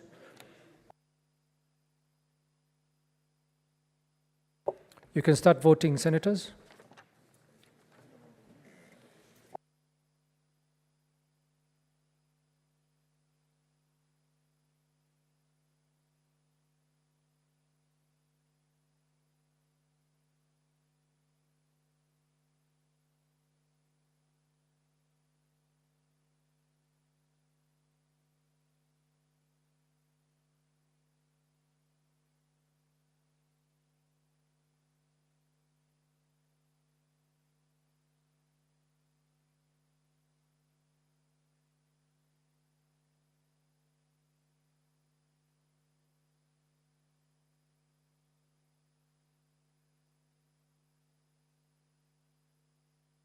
Senators, please vote. Make sure to vote.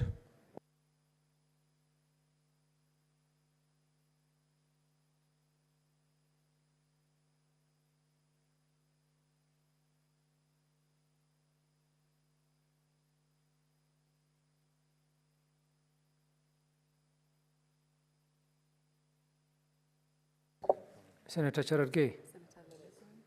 Senator Lelegwe. Approach the desk.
Honorable senators, we go to the third vote.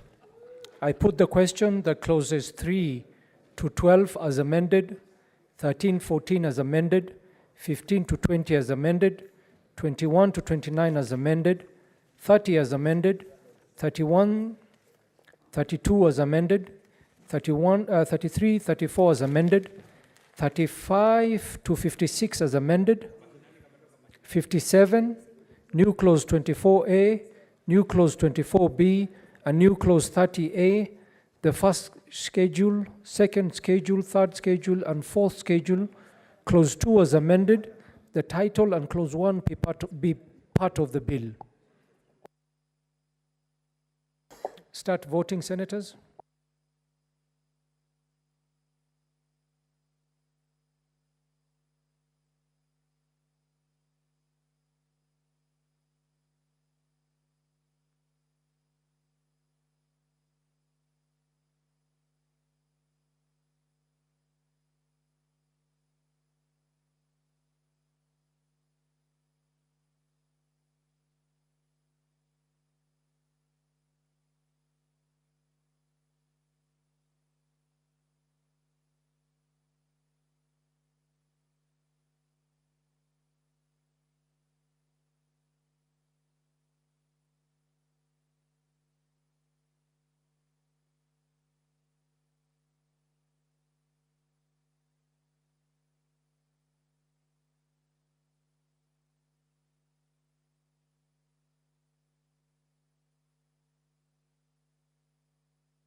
Honorable Senators, these are the results.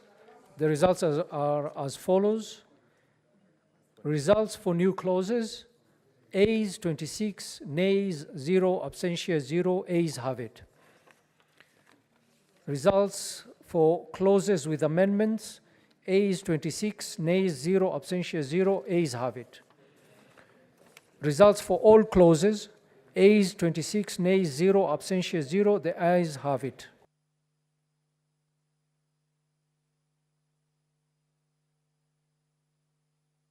Senator Methu, please approach the desk.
Once the House resumes. That's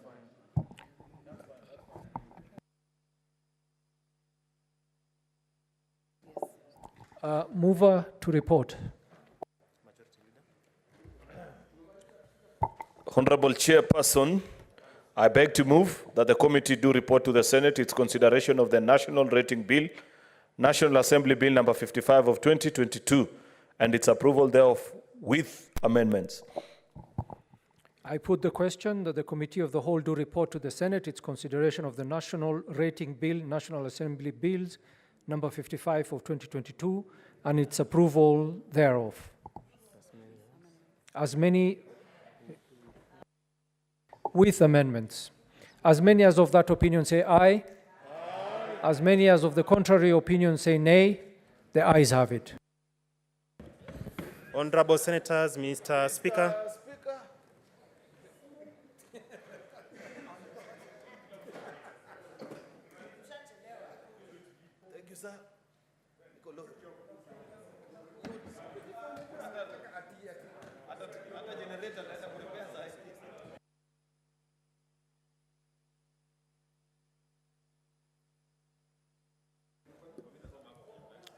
Chairperson to report.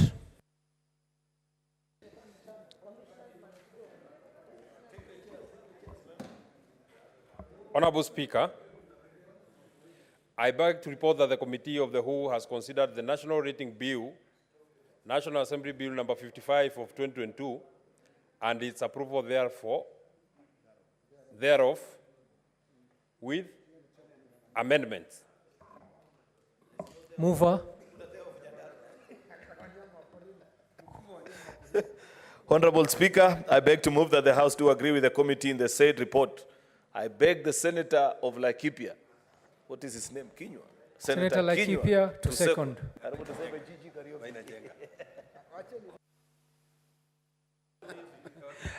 Mr. Speaker, I second.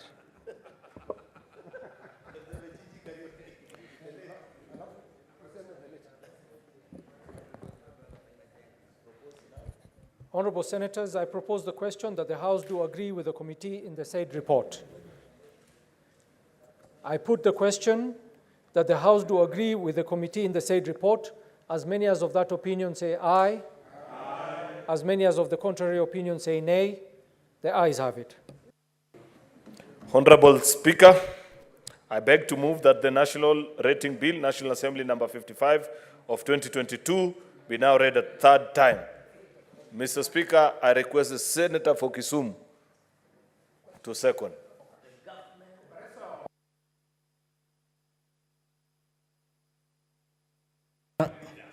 I second.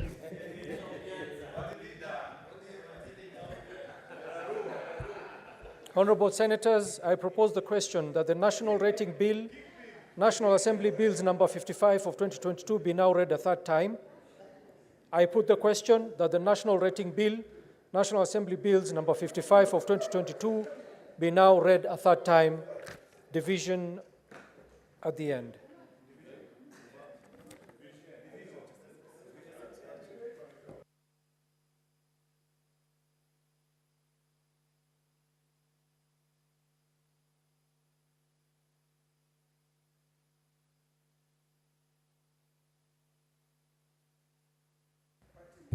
Honorable Senators, will now go for division.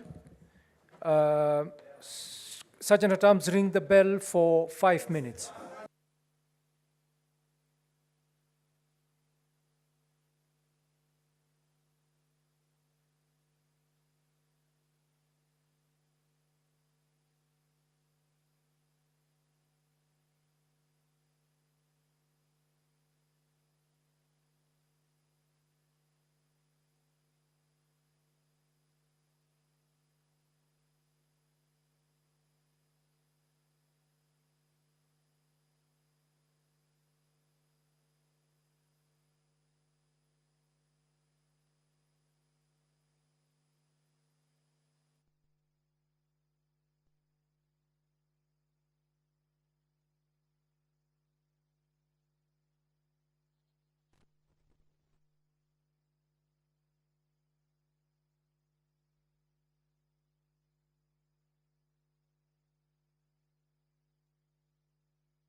The division bell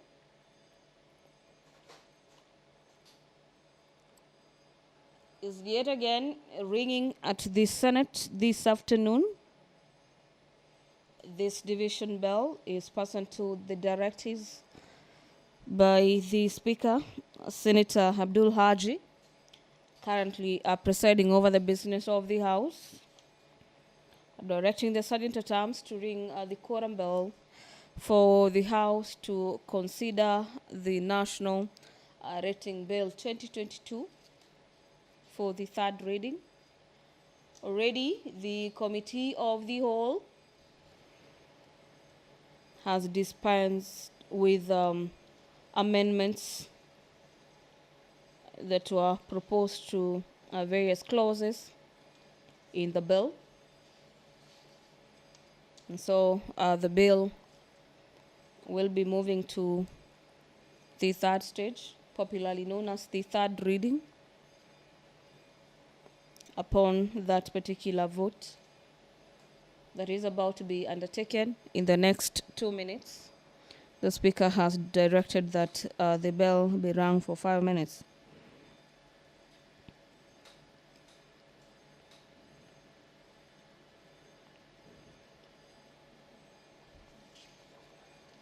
This particular bill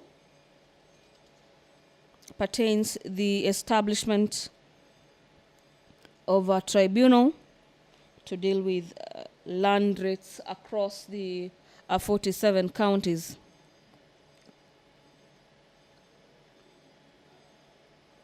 That whereas any land for which rates are due in public land held by a national government entity and is located within the jurisdiction of any county government, the county government shall purpose matters to do with assessing the contribution in lieu or matters rates payable to the county government in respect to that parcel of land. Allow me to hand you over back to the chamber so you follow up on the developments.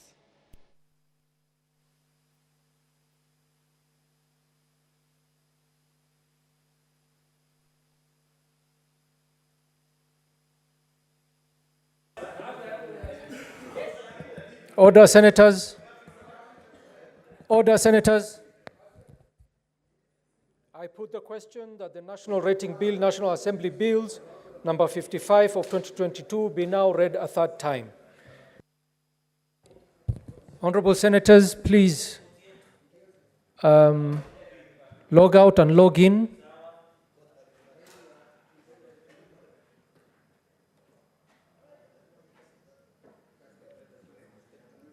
Are we logged in? Start the voting.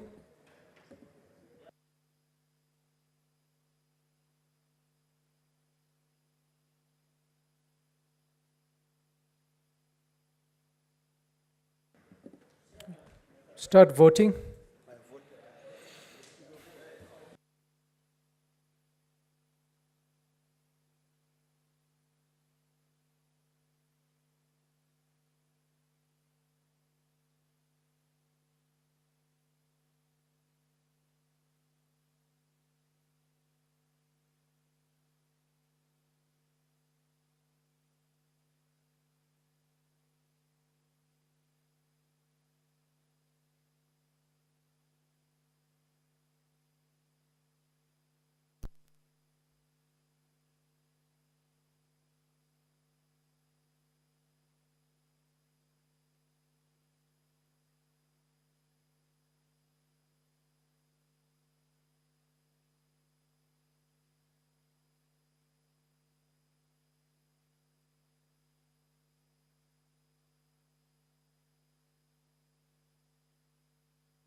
Honorable Senators, the results are as follows.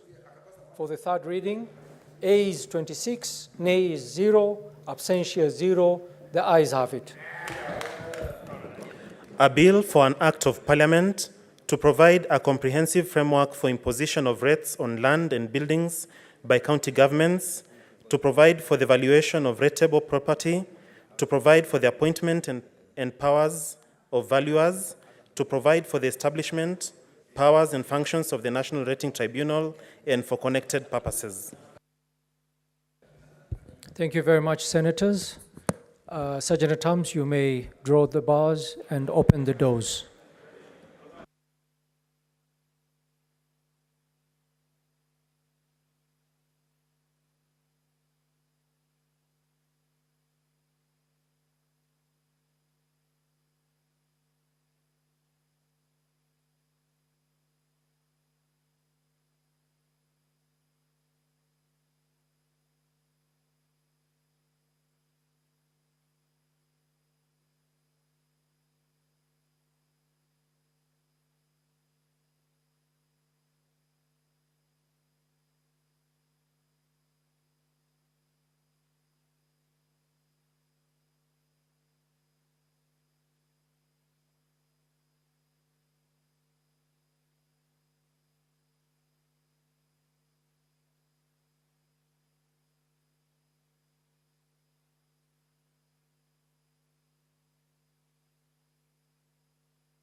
Honorable Senators, I'll reorganize the order paper, and we are just done with order number 11, so we go to order number 20.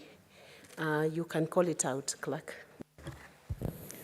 Order number 20, the Houses of Parliament Bicameral Relations Bill, National Assembly Bills number 44 of 2023, second reading. Majority Leader. Thank you, Madam Speaker. Madam Speaker, I beg to move that the Houses of Parliament Bicameral Relations Bill 2023 be now read a second time. Madam Speaker, this is a very important bill whose history we all know, that sometimes around the year 2018, Senate did something quite historic. The entire House folded, and we walked hand in hand, Mr. Speaker, from these chambers of Parliament all the way to Milimani High Court. We had tried every known route of diplomacy, Mr. Speaker, to set normal relations between us and the National Assembly. And for various reasons that are well known and documented, both within and without of the precincts of Parliament, Madam Speaker, we were unsuccessful. And therefore, we thought that the better thing to do would be to seek justice in the courts of law. And therefore, led by our Speaker then, Speaker Ken Lusaka, now Governor Bungoma County, all the 67 delegations that day walked in, and we marched to the Milimani High Court, Mr. Speaker, and presented our petition. And since then, we have had our victories. We've also had our losses. While the judges of the High Court agreed with us, there are certain aspects of what we felt that they needed to set aside in terms of procedures of Parliament and what is done in the strict sense of interpretation of Article 110, Mr. Speaker, and so many other disputes that we have between us and the National Assembly. They have since been various positions, from the Supreme Court to the Court of Appeal to the High Court. Basically, every level of the judicial authorities of this country, Mr. Speaker, have had a say on this very thorny and sticky issue. Unfortunately, Mr. Speaker, there is lack of symphony in the guidance that they have given to this House. While one court says this, the other holds a different view. And you can see that this is something that will take us to reason together as the Houses of Parliament, because we are the ones who are the users of this particular clause of the Constitution, Madam Speaker, and are therefore better placed to understand how best we can work. In fact, Madam Speaker, on many occasions, I have said this, that if the relation was to be kept, as is the case right now, where speakers of both houses consult and agree prior to the publication of any bill on both houses, it's not the ideal situation, because there have been occasional squabbles about either a bill that didn't come for concurrence or otherwise from either sides of the House, Mr. Speaker. But in a nutshell, it is what we seek to achieve with this bill. And because we are doing this for posterity, Madam Speaker, we decided to draft and put this in a bill so that we document our relations, we agree, and we move forward. Something controversial that I might say, though, about this bill, Madam Speaker, is that the bill as it is not the position of the Senate. And that I must make clear. It is upon our members of the Justice and Legal Affairs Committee, including yours truly, Madam Speaker, that will give perspective to this bill. But we agreed that because this bill, at the time of coming together and agreeing, because many times we have appeared before the judges of the Supreme Court, the highest court of the land, and they have asked our advocates on many occasions that, is it possible that the two houses can agree? And today we file a consent and say, oh, we have agreed on this. Then midway, positions change depending on convenience and many other things, because there's politics also about this. There's institutional ego to protect as well. there are personality issues, Mr. Speaker, that are involved. Therefore, we felt that we better put this in law so that nobody is ever again in doubt on what procedure to follow. There are even many bills, Madam Speaker, that have been challenged on account of just concurrence alone. And many institutions today are hamstrung on their operations because of this dispute between us and the National Assembly. And therefore, when we sat down, Madam Speaker, we decided that it would be better for us to put this in law and seek an agreement that will guide future relations for posterity, so that in another 20, 30, 40, 50 years from now, when none of us are at least here within the precincts of Parliament, Madam Speaker, then those that will be there will celebrate the good wisdom that this House guided with regards to this particular issue. Therefore, I want to go on record, Madam Speaker, that this bill, as I move it, is a National Assembly's perspective on how to carry out bicameral relations. But I look forward to having the final report of the Justice and Legal Affairs Committee on this topic, even as we debate. And in fact, this is one occasion, Madam Speaker, on many occasions I've spoken on the need for us to bring this matter to a close on whether it is proper for members to debate before the report or after the report. And I've said both schools of thought are right. This is now one such occasion where I feel members actually of that committee, and I can see quite a number of them in the House this evening as I move this bill, are here, need to know the input of the users of that particular law. And there is no other user. The user of this law is us, the House of Parliament. Therefore, this is one such occasion, because I've always argued the case, Madam Speaker, that nothing bars us from debating any bill before a committee prepares and presents its report to the House, because sometimes even members of Parliament, ourselves included, need to give our stakeholder views to our committees. And sometimes there's no better avenue than this, the floor of the House.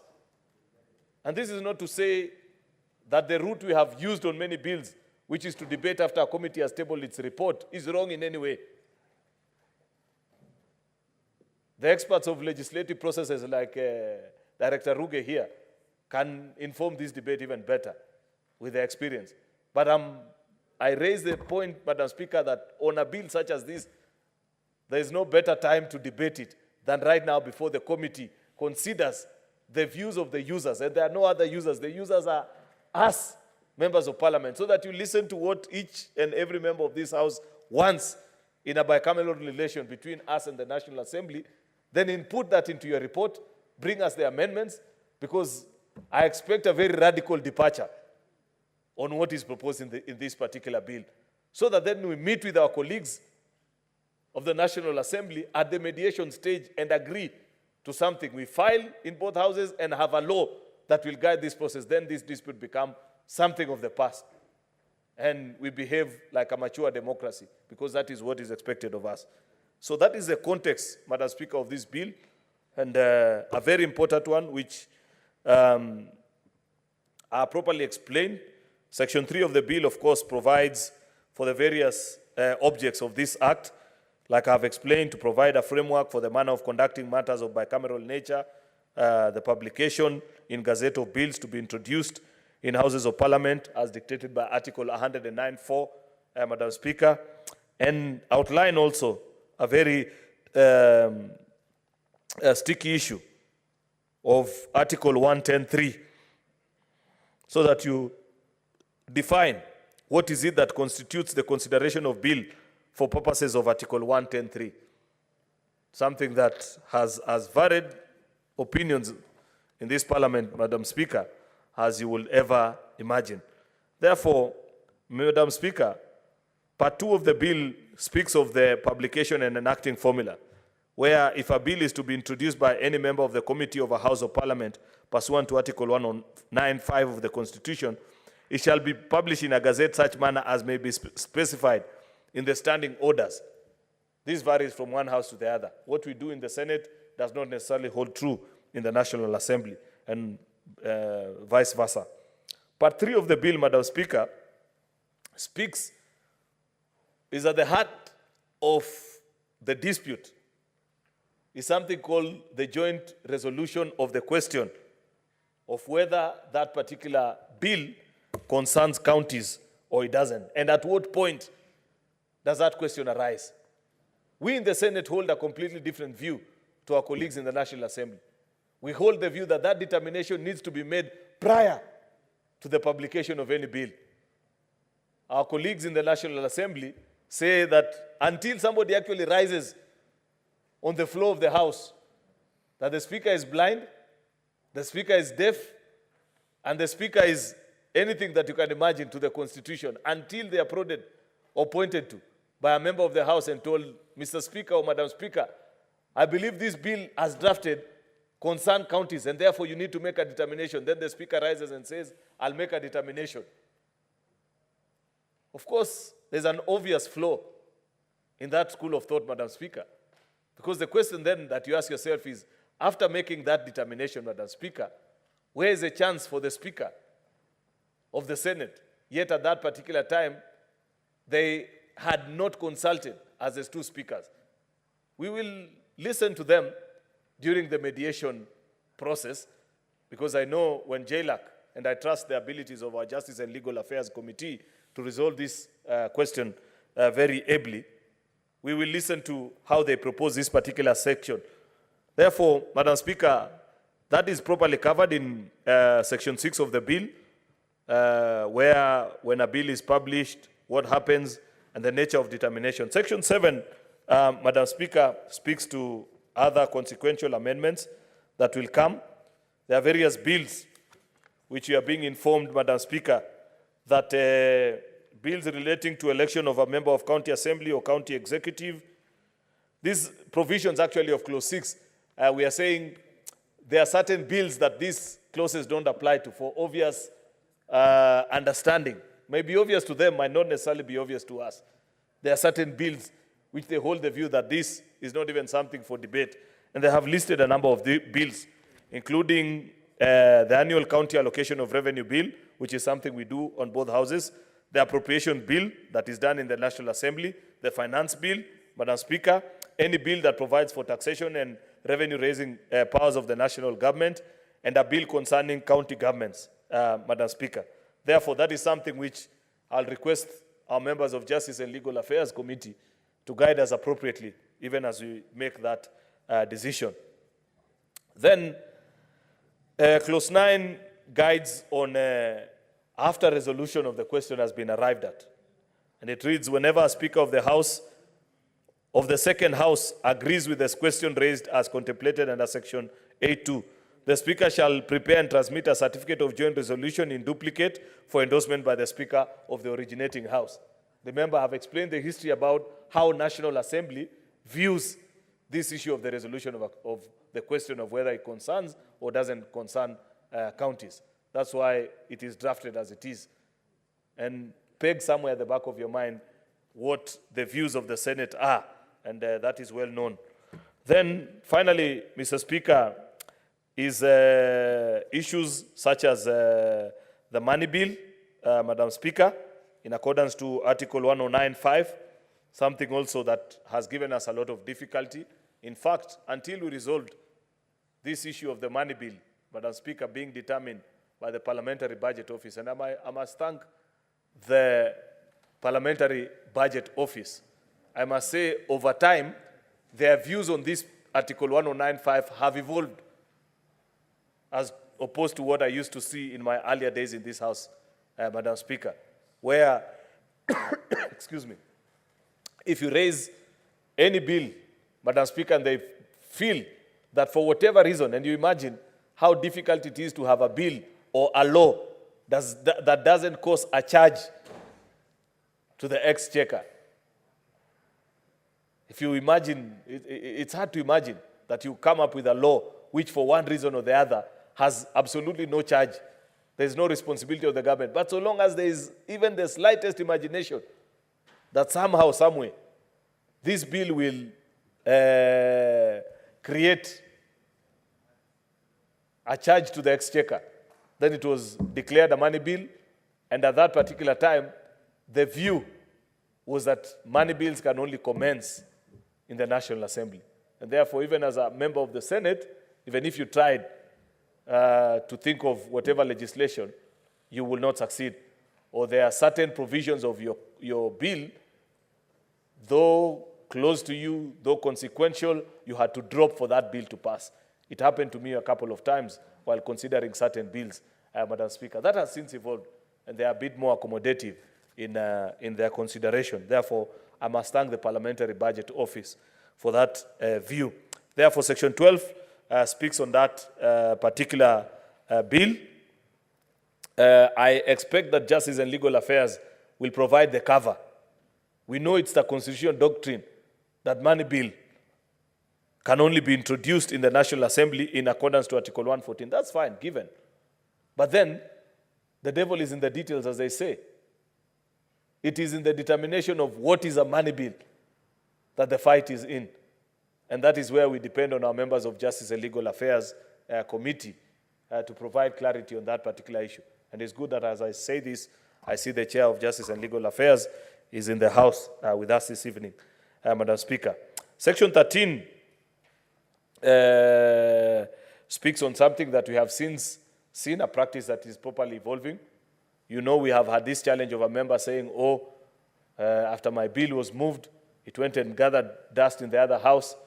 Speaks to the issue of adoption of bills, where when you sponsor a bill, you have to look for a co-sponsor in the other house, a practice that has already been established. But remember, I said, part of the reason why we are doing this law, Madam Speaker, is so that we put what is in practice to be in law, because we don't want to rely on just gentleman's understanding. Part 4 of the bill, Madam Speaker, is just about procedure, which is a conduct of joint proceedings and committees, that if you pass an ordinary bill and there is one reason or the other, there's need to consider it jointly between the houses, Madam Speaker, how to resolve that particular committee. So that's simply procedure, but you may find ways of advancing it better. Therefore, Madam Speaker, those are basically what this bill is about, fairly straightforward, but like I have mentioned, this particular bill, as I move it, I am fully aware that this is the National Assembly's version of how to run a bicameral relation. A lot of the work has to be done by our members of Justice and Legal Affairs Committee. Allow me to repeat for emphasis' sake, Madam Speaker, so that we do justice to ourselves as a House, pay keen attention, give yourselves sufficient time. Much as there is urgency in concluding this bill, Madam Speaker, because we have been granted, I think, 90 days by the Supreme Court to try and hammer an agreement of some sorts. And I think more than half of that period has lapsed. I'm not very certain on the number of days left. But its urgency does not mean you compromise the standing of the Senate. I expect that our members of Justice and Legal Affairs will bring us consequential amendments, Madam Speaker, and our view, and capture it in law. In fact, there are those who held the view that, no, that is a flawed bill. You should not even move it, Majority Leader. But I have explained time and again that there is nothing in a bill that you cannot change. It's only those who don't understand legislative procedures who make such vain arguments. You can change everything in a bill, including even the title, if you don't like what it is called. And it is allowed, Madam Speaker. We have voted here many times, only that maybe sometimes people don't follow and say that the title of the bill be changed to this. I have seen that happen. Therefore, I expect serious changes to this bill from JLAC so that immediately after that we can reconvene and reach a middle ground. But then we will have succeeded in doing something for posterity so that this business of very good legislation, well thought out, being struck down by the courts on very simple arguments such as, Madam Speaker, the fact that it was not properly considered by this or the other House, Madam Speaker, becomes a thing of the past. With those very many remarks, Madam Speaker, I beg to move and request the Senator for Tana River, Senator Danson Buya Mungatana, to second. I thank you. Thank you, Majority Leader. Senator Danson Mungatana. Madam Speaker, I want to thank you very much for giving me the opportunity to speak to this bill.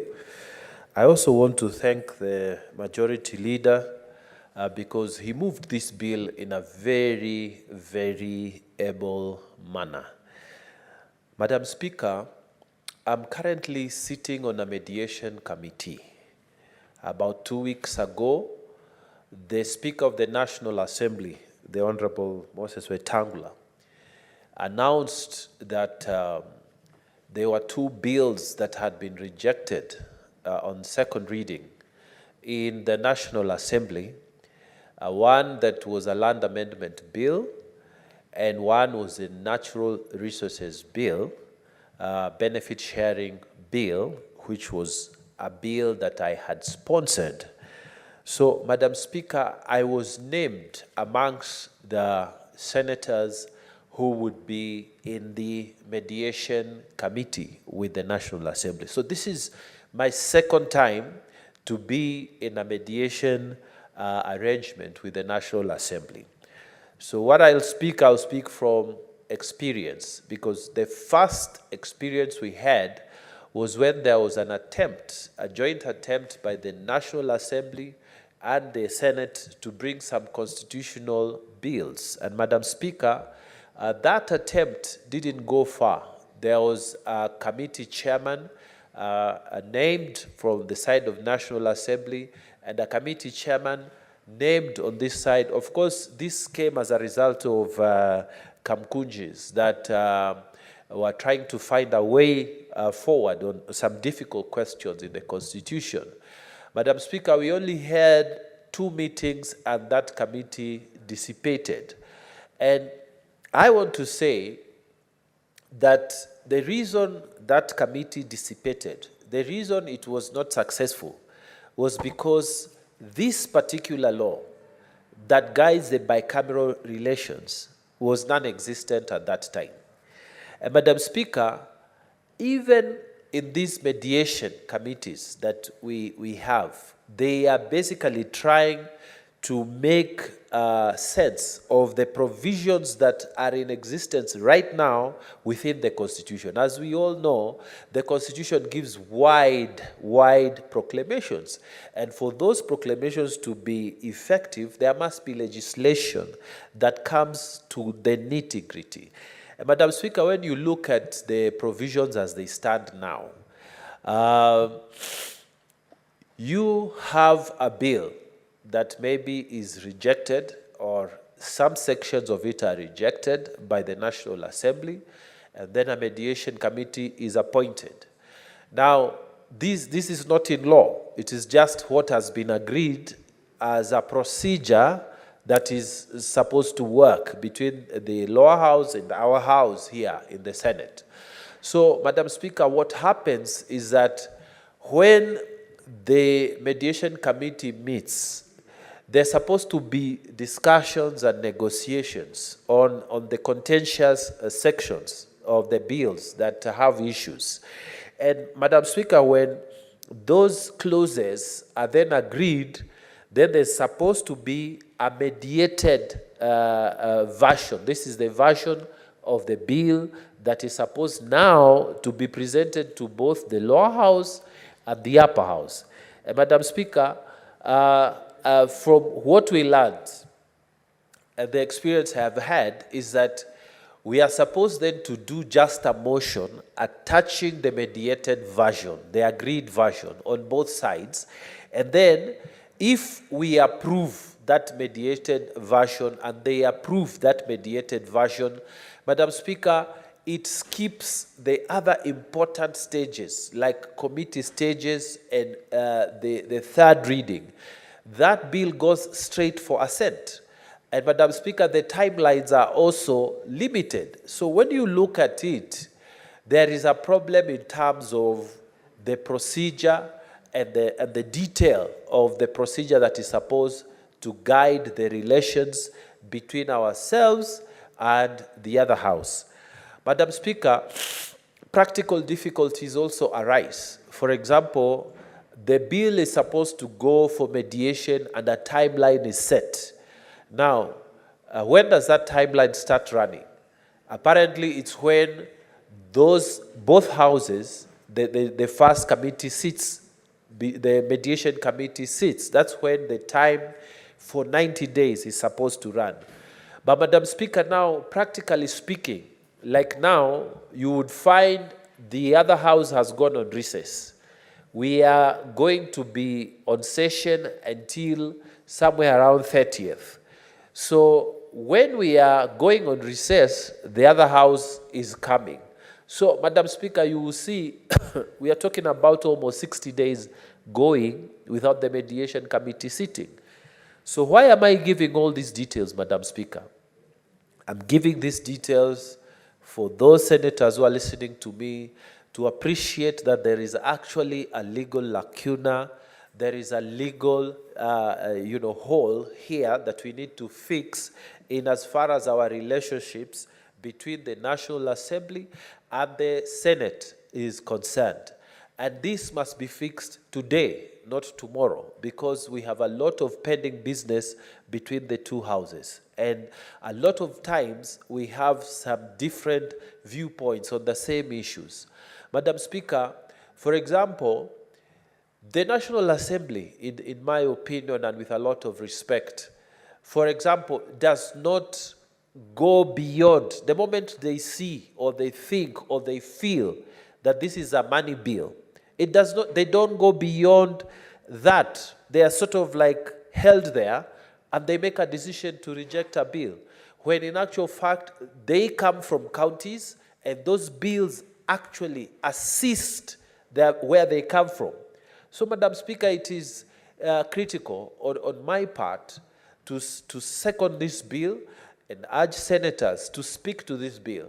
And I fully agree, Madam Speaker, with the fact that the input of JLAC is truly required in this matter, so that I hope the chair of the JLAC committee will have earlier opportunities to speak to this bill, so that members who are going to follow can hear and see the thinking behind what we want as a Senate. And Madam Speaker, I would want to say this again, that possibly at the earliest opportunity, let the report that will guide us, the report of JLAC, be tabled, because we would want this debate to be well-informed, well-guided, so that we can get the kind of result that we require. Madam Speaker, I have a lot to say, but I do not want us to pass the time, so I would stop there, and I beg to second. I thank you, Madam Speaker.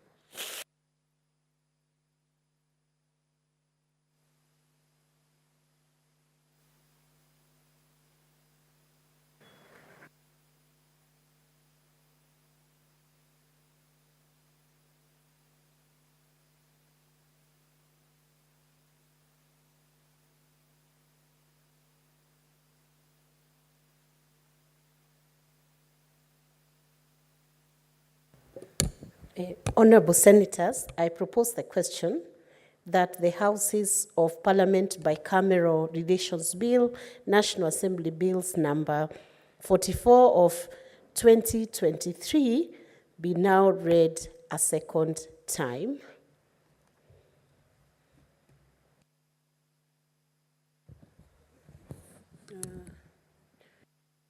I can see the chair, JLAC, is here.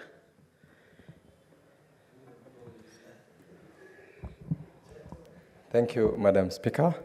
I have been struggling to check with regards to the timing. Yesterday, Madam Speaker, we had an issue as regards the various clocks in the House.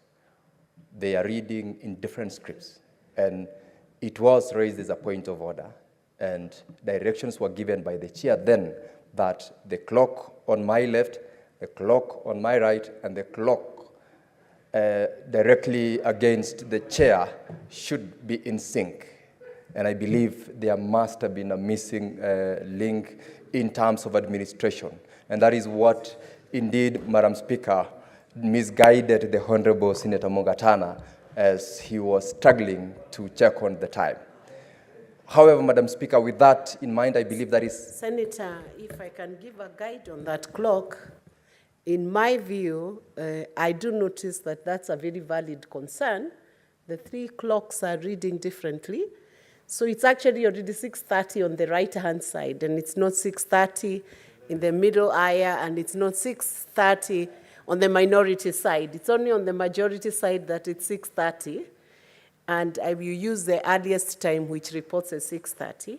And Honorable Senators,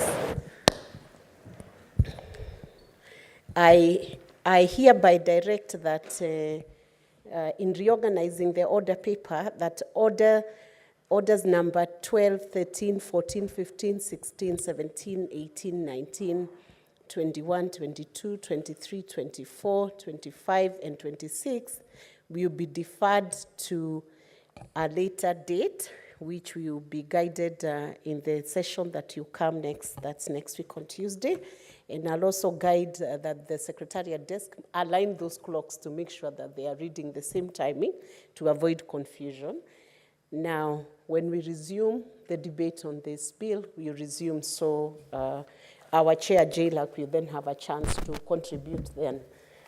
Honorable Senators, it is now 6:30 or 6:31, and time to adjourn the Senate. The Senate therefore stands adjourned until Tuesday, 14th May 2024 at 2:30 p.m.